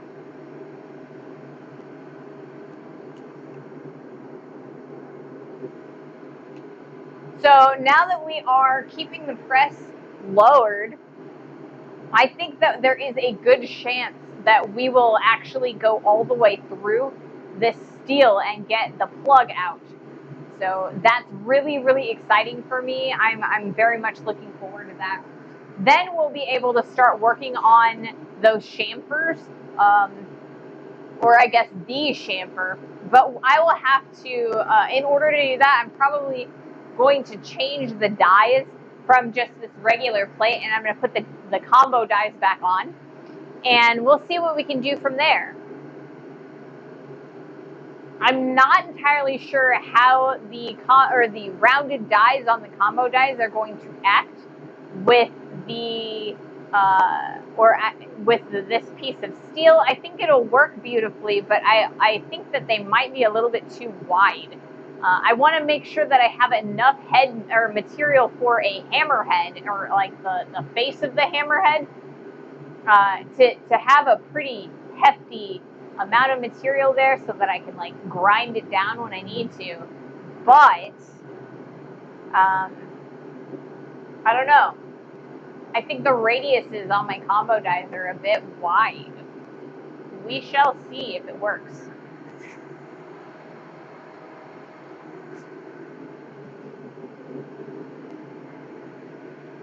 So I'm drinking this blue Gatorade, and I don't know. I think I like red better. This blue's kind of sour in all the wrong ways. It also reminds me, when I was in high school, I went on a trip to Mexico, and it was like a humanitarian trip where we built houses for homeless people. And so I got really, really sick because the place that we were building it was like kind of in this like former dump, and the family was on the property, and the kids kept stealing my water bottle and refilling it with water out of their water barrel, and so it was not clean water, and I got really sick. And in order to kind of get me back up to working, fighting force, I had nothing but Gatorade for like 4 days, and it was mostly blue Gatorade, and so it's just what blue Gatorade reminds me of, is just being sick. Being sick.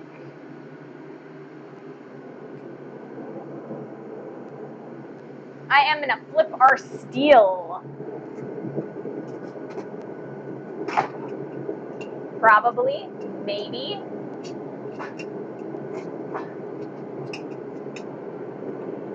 We'll just flip it end on end. That'll work.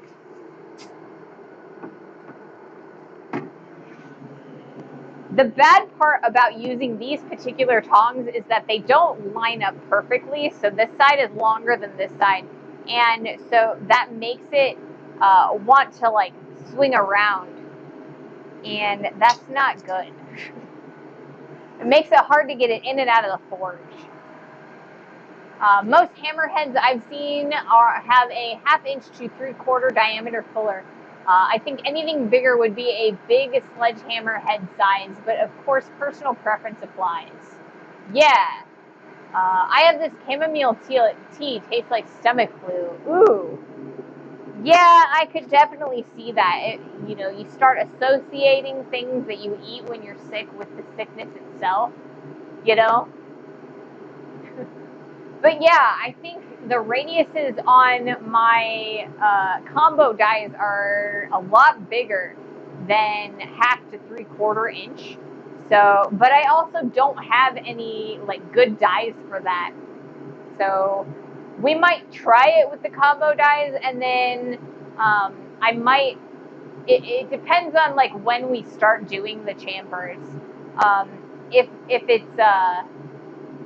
it's late enough in the stream, I might just wait until Friday, and then I will weld a few pieces of 1/2 inch round stock onto a plate and just make new dies. So that might be a thing that we do.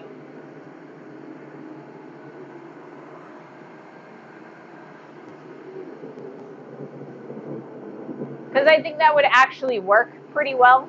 At least for this particular hammer. I mean, they're not going to be very good long term, because if they're only made out of just regular mild round stock, they will compress along with the steel, or the hammer steel.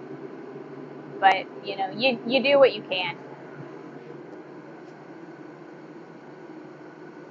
That was not cool. That happened last Monday, or on Monday as well. My laptop, the screen blacked out, so I don't know if it went to sleep or what. But I need to. It's always scary when that happens. I definitely don't want to lose the stream because of it. The video you sent on Discord I sent you on Discord, shows a spring fuller used to hammer that part. You could use a spring coil steel for that fuller. I definitely could. I don't have any spring steel right now. I'd have to go and find some. So that means a trip to the steel supply or the junkyard, one or the other. We'll see if I have time for it tomorrow. I was hoping that I could so that I could like just rest tomorrow, because last weekend was awful for my stamina. I just was running. I think I overdid it. I do need a rest, but we'll see. We'll see if I can do it. We are dropping some more frames than earlier, but you are still there. Yeah, like I said, the screen blacked out. I'm not sure if it's because the laptop is getting really warm, because it's very warm in here, or if it's just being slow because of like the RAM and whatever Windows has working in the background. So I apologize. Like I said, I am looking into getting a new laptop. I'm not sure when it will happen. Hopefully sooner than later. Hopefully sooner than later.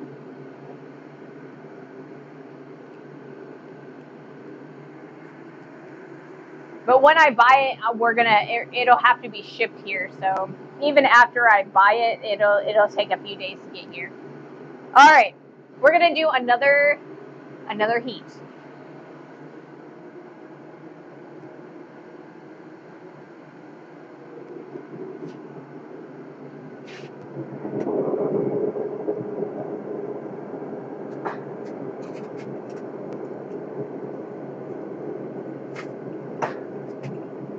It would be nice if this would come out of here.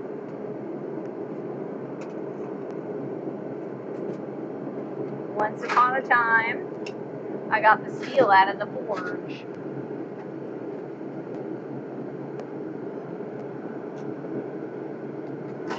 Whoa, and this time I dropped it. That's awesome. That's exactly what I want to happen, except it's not. We're gonna go with this side, and I'm gonna flip it this way.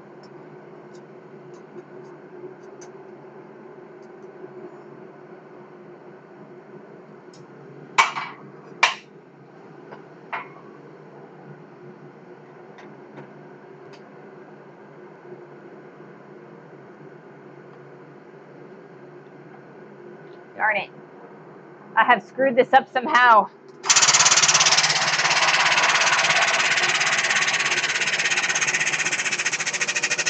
There we go. Much more better.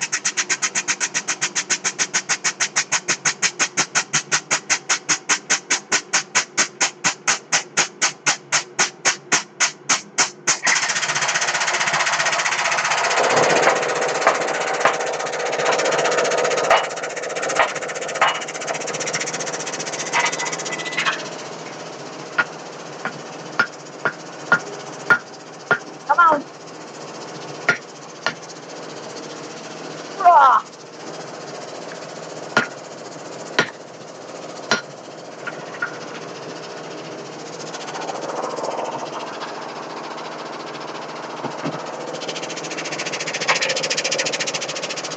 I think I need to get some tool lube.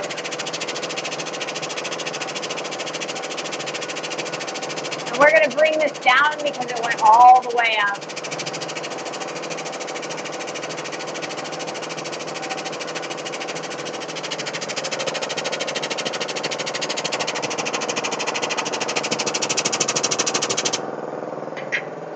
All right, now put this guy back in the fire. Raw. If I can reach it.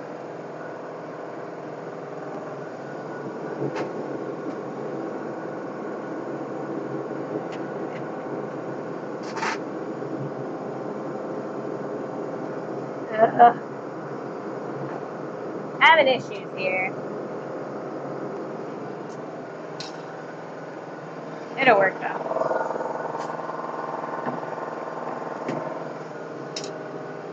But this is a big old experiment. If we're in the same area, I give you a few coil springs. I've got a lot of them from my mechanic. What I thought of, maybe having a new laptop in the shop is not ideal. Electronics with fans do not like dust in general. And if it is metal dust, it becomes worse. Yeah, that's definitely a factor, and that's why we're going to get a laptop, right? So the laptop does not live in the shop. This laptop, I shut it down, I close it up, and it goes in the house after every stream. So it is only out here for the 2.5 to 3 hours that I, am streaming, and then it goes back in the house. So it keeps a lot cleaner and dust-free that way.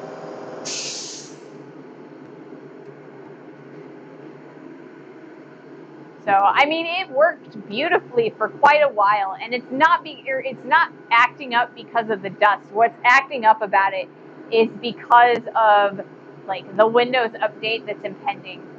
The thing is 9 years old. It does not want to update, and Windows is like, update. We're not going to support this. Either update or buy a new laptop.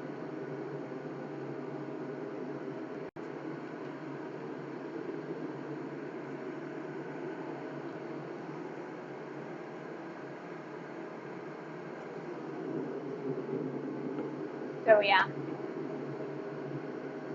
it is an issue, and we have been, it is in our minds, in our consideration. That's why I'm still using the old laptop and not using a desktop, because I have a couple of desktops that I could, in theory, move in here, but I told my partner that they would die, and they've got a lot of life left in them as just regular PCs if we leave them in the house. The reason we ended up upgrading from those is because the graphics cards were kind of They weren't quite as good as we needed them for our games.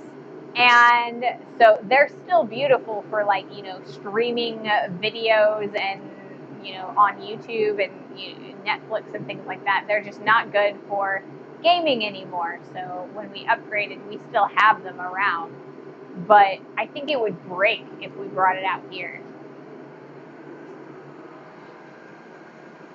Not living in the shop is one thing, but it is still running in the shop and that's shoving dusty air through its interior. I mean, that is true, but I mean, if we're buying it specifically to stream, then that's what it's there for. And I mean, I do my best not to allow dust anywhere near it. There is dust in the air, but I mean, there's dust everywhere, so,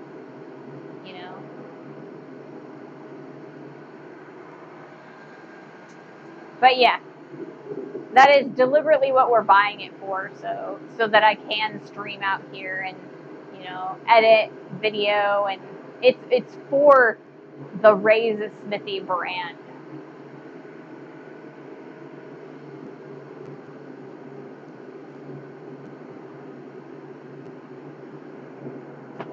I haven't told you guys, have I? Or maybe I have. I have told you guys that I am working on a website. It needs a few finishing tweaks, and then I will be launching that. And then you can see all of my stuff aggregated onto a website. I've got a page on there that allows me to embed my stream in there, and it also allows me to embed my YouTube. So that's really awesome. I would prefer people view my stream from Twitch, because I don't think that they allow you to have the embeds count to your numbers anymore. They used to, but I don't think they do anymore.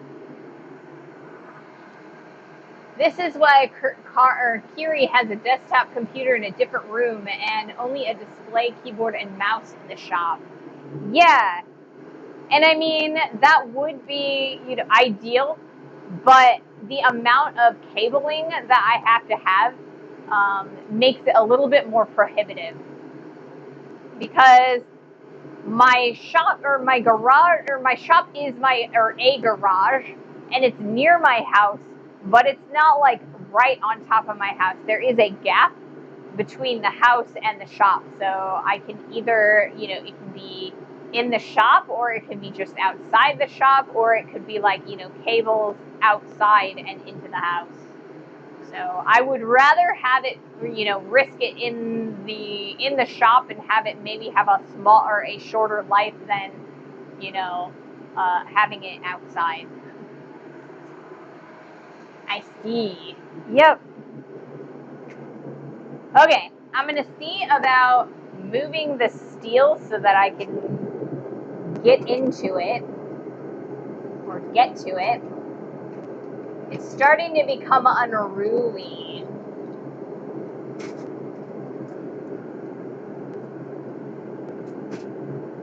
Ah, it's gonna fall out. I guess that's not a terrible thing.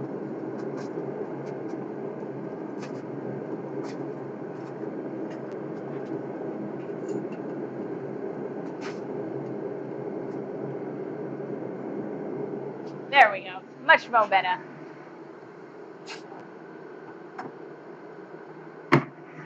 So yeah, I mean, it is definitely a concern, dust from the shop getting into the laptop, but there's only so much I can do to prevent it, and so I do what I can. Alrighty. Whew. It's getting warm.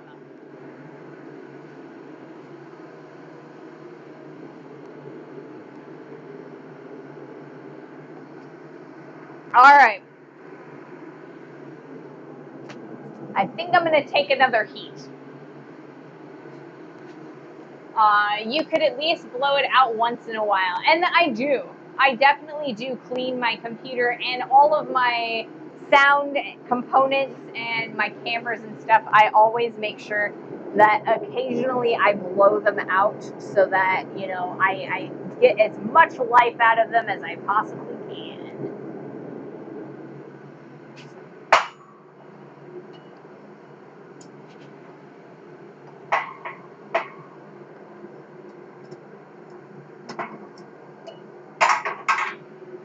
Need to pull this up just a bit.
Oh, I already did that. Just some compressed air. Yep, just some compressed air.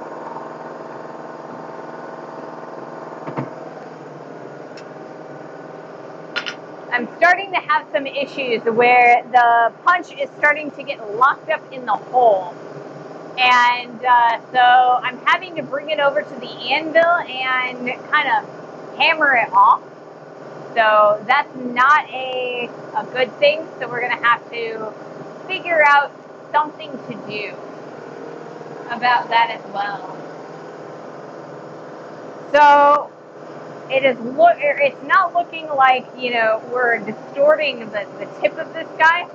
I think it's just locking on. So I think it'll be all right. But, I think I need maybe like a lubricant. So we'll have to figure out if we can't find some like industrial lubricant.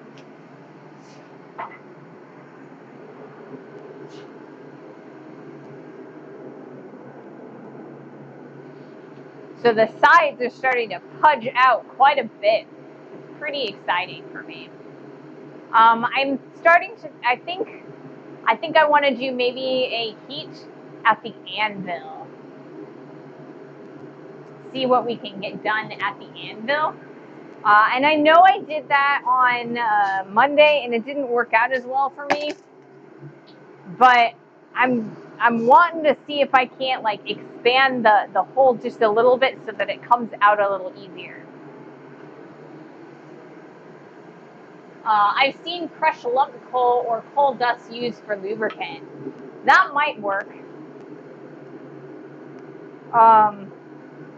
I do have some coal, but it's not in dust form right now, so I'll have to, get out a mortar and pestle and crush some for the future.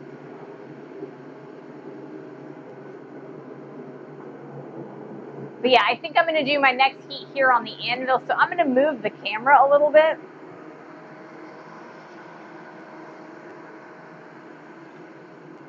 That way you guys can see really nice. Linseed oil. It smells like that really bad over in this area.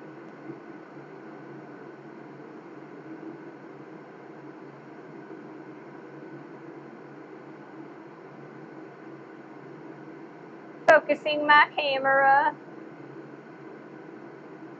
There we go, that's better. Maybe if I move this up. There we go. We should be able to see a little bit better that way.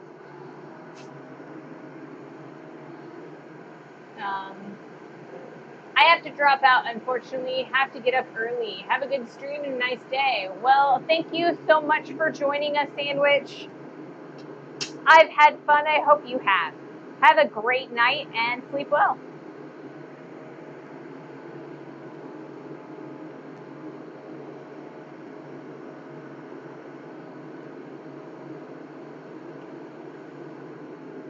All right.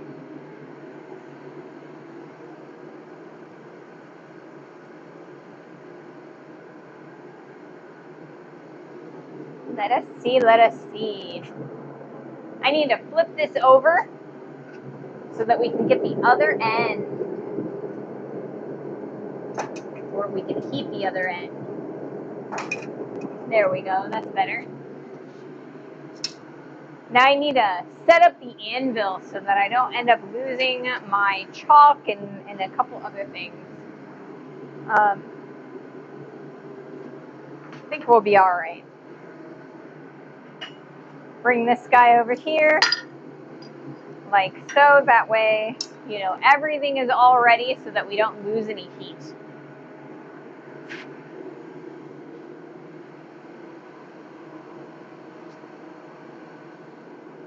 And I'm going to move that over a little bit as well. Okay. So, we are going to do a heat on the anvil and see how that works. Are you guys ready? I hope so. Put you over there.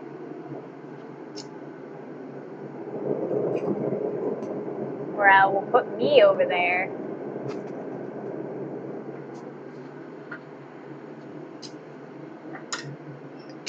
Oops.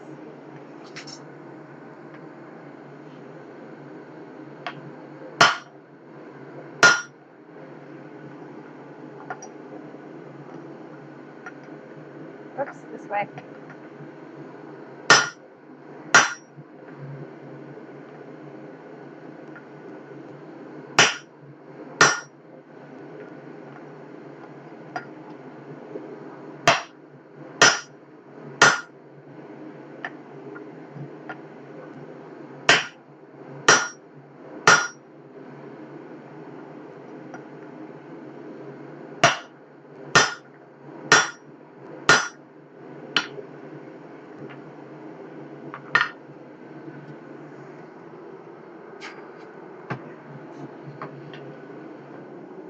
We're gonna flip it over, see if we can do anything on the other side. Probably not, but maybe.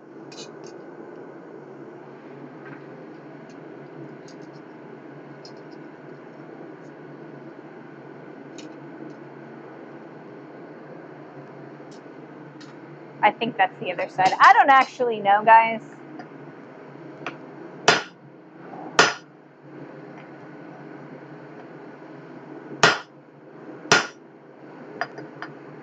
All right, back in the forge we go.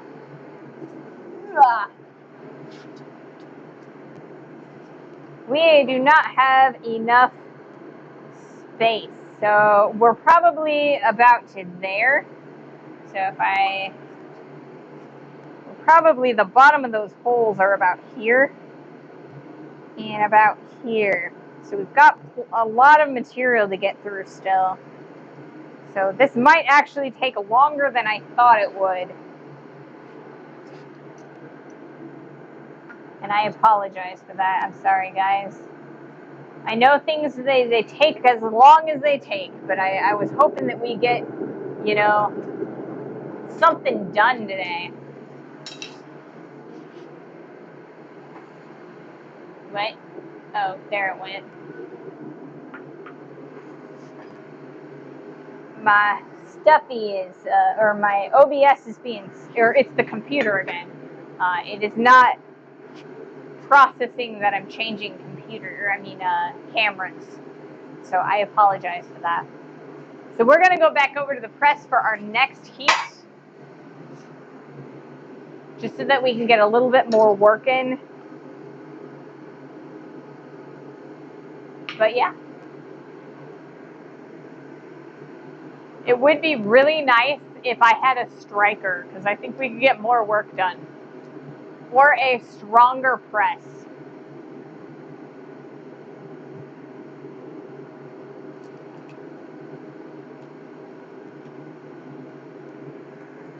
So I'll probably do a few more heats. But we are probably not going to finish this piece. Or this, we're probably not going to finish today like I wanted to, this hole. Unfortunately. I try hard. But it takes how long it takes. Alright. So, because we are at 2.5 hours right now that we've been streaming, or almost 2.5 hours. So I'll probably do a few more heats, and we'll see how far it takes us. And I'm going to get some more water real fast.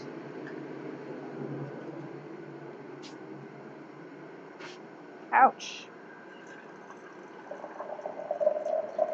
So yesterday I was doing some grinding because I was working on our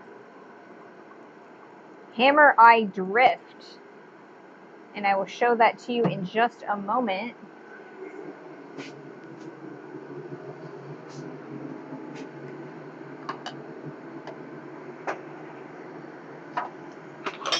So yesterday I was doing a little bit of grinding on this guy. This is our hammer eye drift.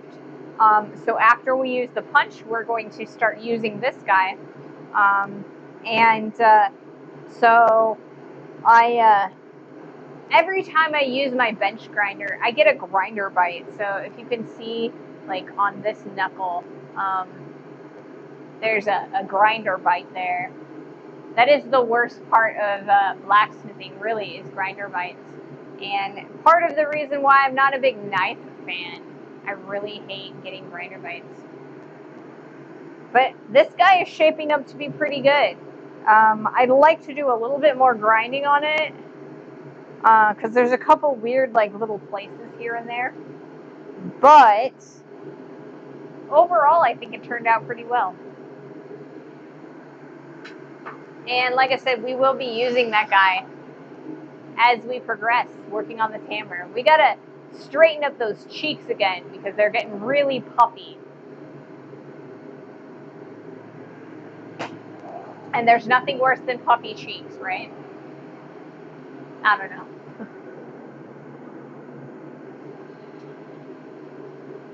Whew.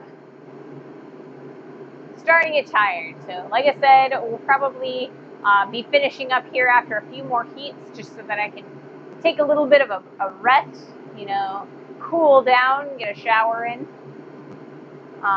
And fingers crossed we can get this thing done on Friday. I apologize it's taking so long to punch this hole. But I mean, it takes as long as it takes. We will finish this hammer at some point, you know. It will. It's not something that's not going to get finished. It's just I got to be patient, and that is not my strong suit. I am not a patient person. It's, you know, I really hate being patient.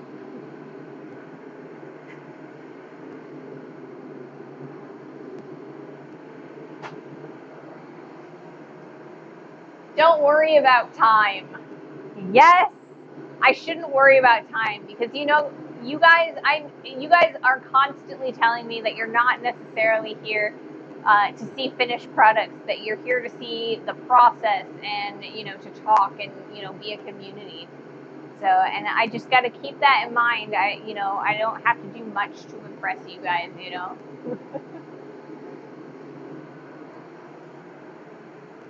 Keep doing it, eventually it'll be done. Exactly. And Ping says exactly as well. So I'm glad that, you know, I don't have to do flashy, exciting things. And I mean, I do flashy, exciting things. I mean, this guy right there, I mean, what is that but not flashy and, you know, impressive?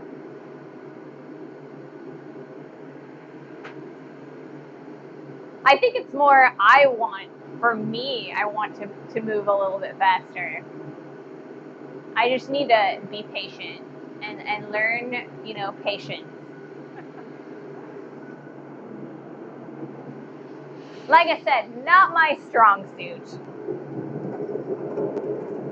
So I am going to flip this guy around. Maybe if I can pick it up. Like I said, it's starting to get a bit pudgy. And because it's starting to get pudgy, there is less material, or I guess it's like flipping around or rolling around quite a bit. And, you know, makes it difficult.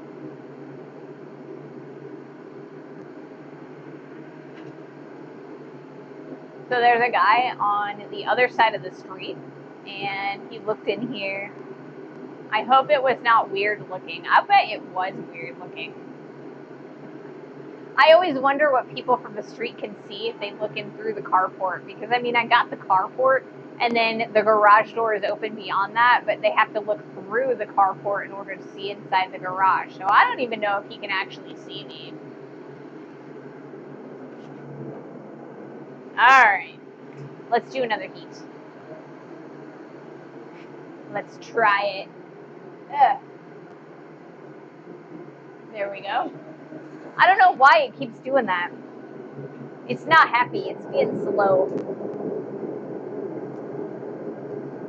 Alright. We're going to do that.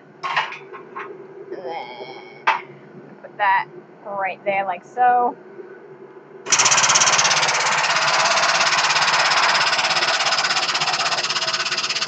Move that up a little bit because I need to make it. There we go.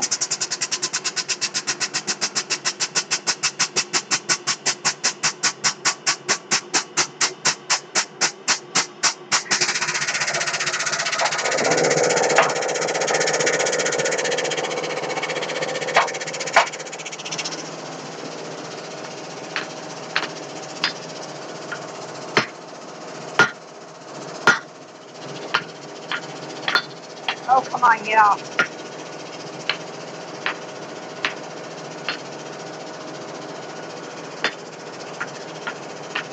There we go.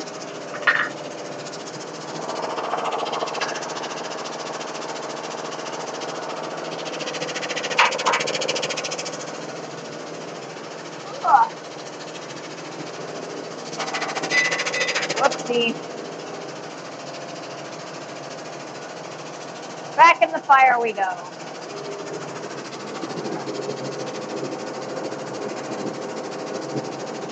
I guess that can stay in there like so.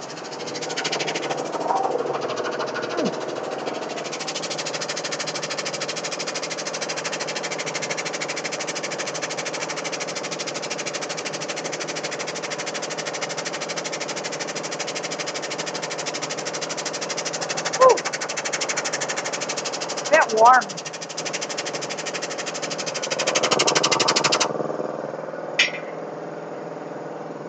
Akida. I did not miss any comments. Yay. Sometimes I do.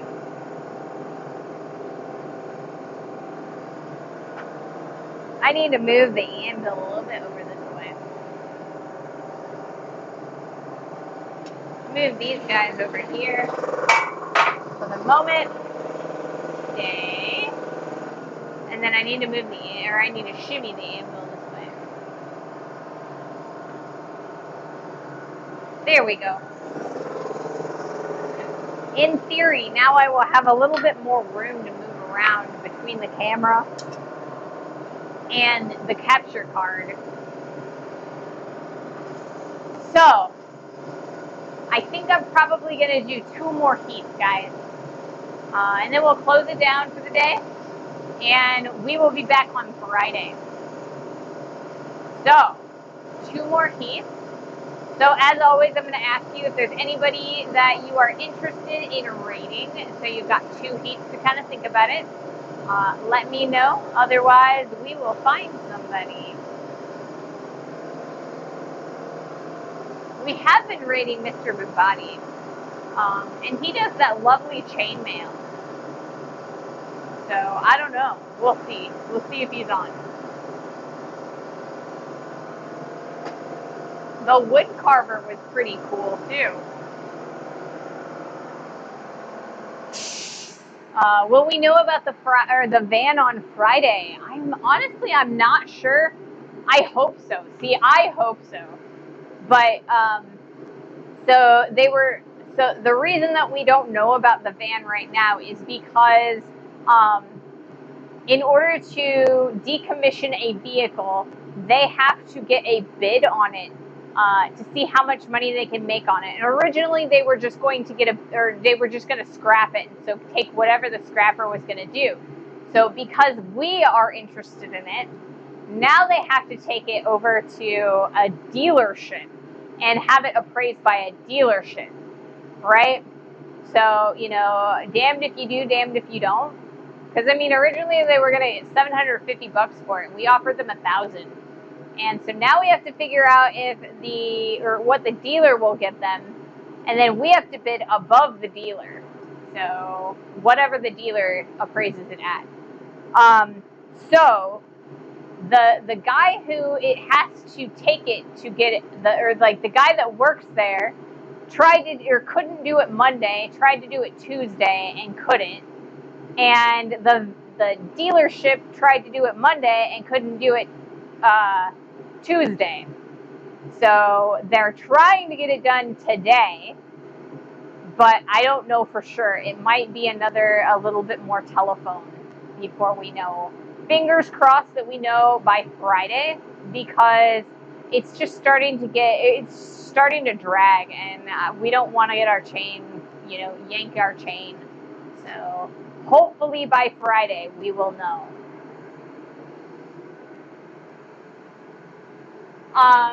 At the latest, we should know on Friday when my partner comes home from work. So I might not be able to tell you guys until Monday.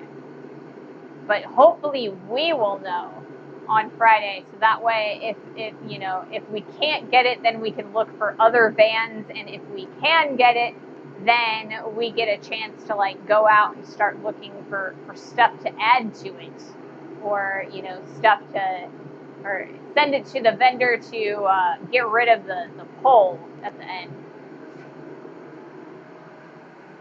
Hopefully the dealer lowballs them with their offer. Yeah, I mean, so the truck used to be a live truck, right? And what constitutes a live truck is there is a pole in the back of the truck, and it extends out 70 feet tall on an air compressor. So it works really similarly to this guy, but it has multiple segments, and it goes up 70 feet in the air.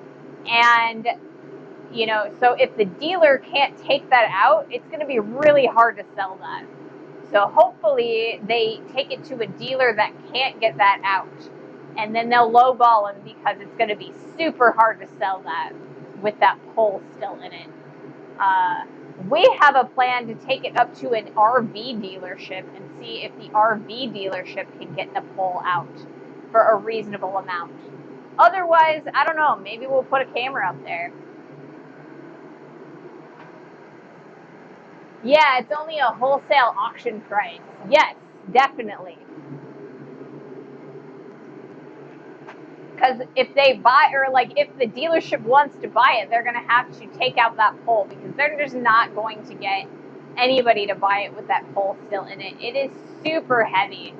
So when we pull it out, we're going to actually have to get the suspension redone on the thing because it's such a heavy pole. All right. We are going to do another heat or one of our 2 heats. So here we go. Oh, my partner is pulling in to the driveway. That's always nice. All right, let's see if I can't get this thing out of here.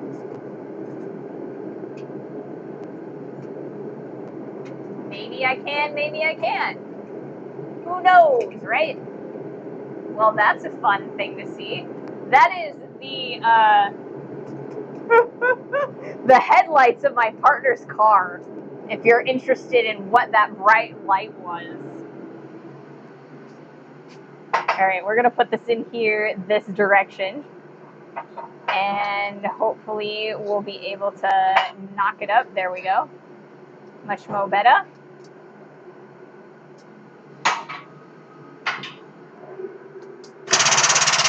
Did I do the thing? I did do the thing. Cool. Ah, screw this. I'm not a smart lady sometimes. There we go.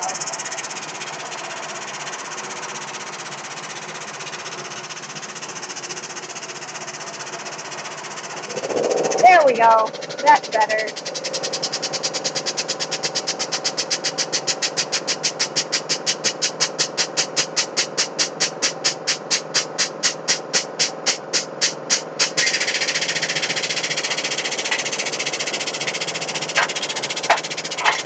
Hey, I was able to get it out.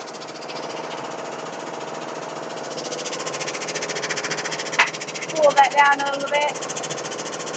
This can go back in the heat for one more heat, guys. One more heat. And then we will be back on Friday. Oh. Let me move this down to the line. And maybe you can't hear that because I was like looking to my right. I always try to remember that I need to look to my left when I'm talking and not the right.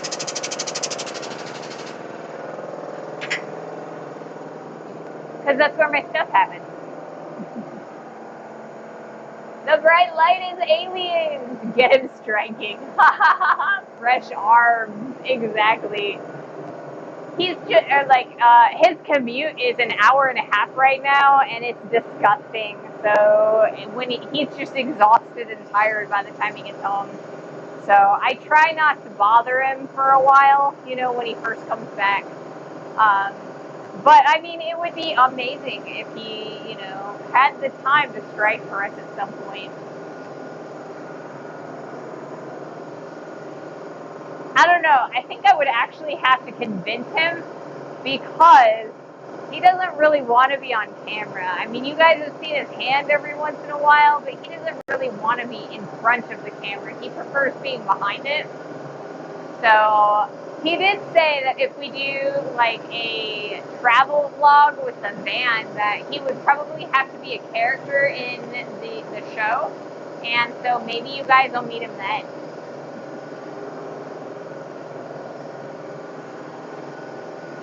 But yeah, we are going to get ready for one more heat. And if you, like I said, if you guys have anybody you want to raid, let me know. Otherwise, I will find somebody, and I usually do. I hope that the people that I raid are, you know, exciting enough. I love meeting new people, though. I love it when people raid us, and then when we get to raid new people, because I like to see, you know, new perspectives, and I like to meet new people.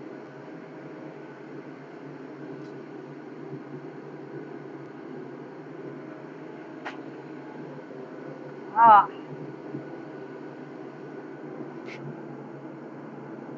Nice and warm and toasty in here. It's hard to believe that last winter it was super cold in here. It's cold to the point where the forge wouldn't heat the area enough that I could actually forge out here. Now it's just so sweltering hot. All right, I'm gonna flip this piece inside of the forge. Probably. Maybe. Or we're gonna stick it up on its end. That'll work too.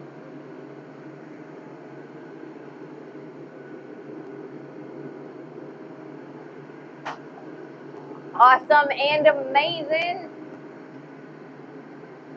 Whew. So I'm really excited to be making a hammer. I have always wanted to make a hammer. It's one of my bucket list projects, and so I'm really excited to be learning this stuff. I did hope that at some point, you know, someone would show me or teach me how to make a hammer. But I mean, I like learning things on my own too. So, you know, you and I, we're going to make this hammer together, and we're going to learn together. 20 degrees outside is ideal for forging temperatures for me. I'll bet. That's a little on the cooler side, but definitely not freezing. See, my favorite is also fall and spring, so that I am not just soaking through my clothes with sweat, but it is not too cold that I'm like freezing and huddled by the forge. So we've got another ad going here shortly. So once that ad is done, we will do our last heat and then we'll raid off. I apologize for having to wait until the ad is done. I kind of feel like it's not fair to you guys. You know what? Oh, it already started before I thought about it. If I was thinking, I would have just delayed the ad and then, you guys wouldn't have to watch it. But I think it's too late now, so I'm sorry.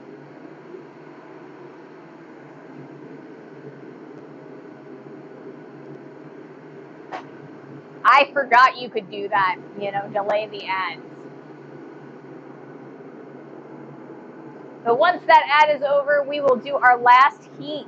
Our last one. One more heat, one more heat. Whew. Take a cold shower. I gotta get all the equipment in though.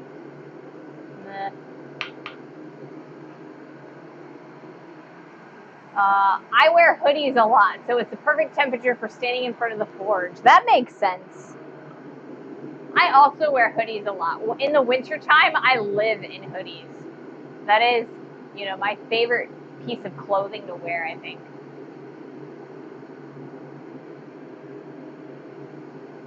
Or one of them. I also really like jeans.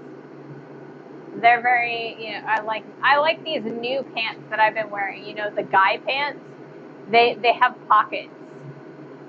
They have pockets. That's amazing. I was always so jealous of guy pants, and then I just was like, you know what? I can buy guy pants and wear guy pants too. So here we are. All right, last heat. One more heat, one more heat. Let's do this.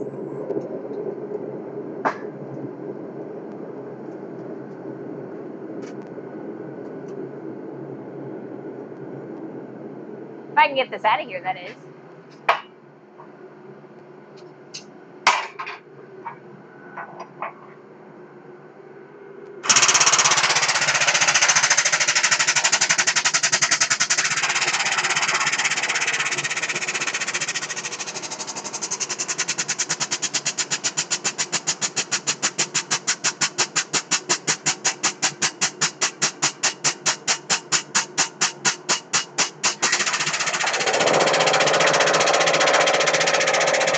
Alright, guys. Whoa.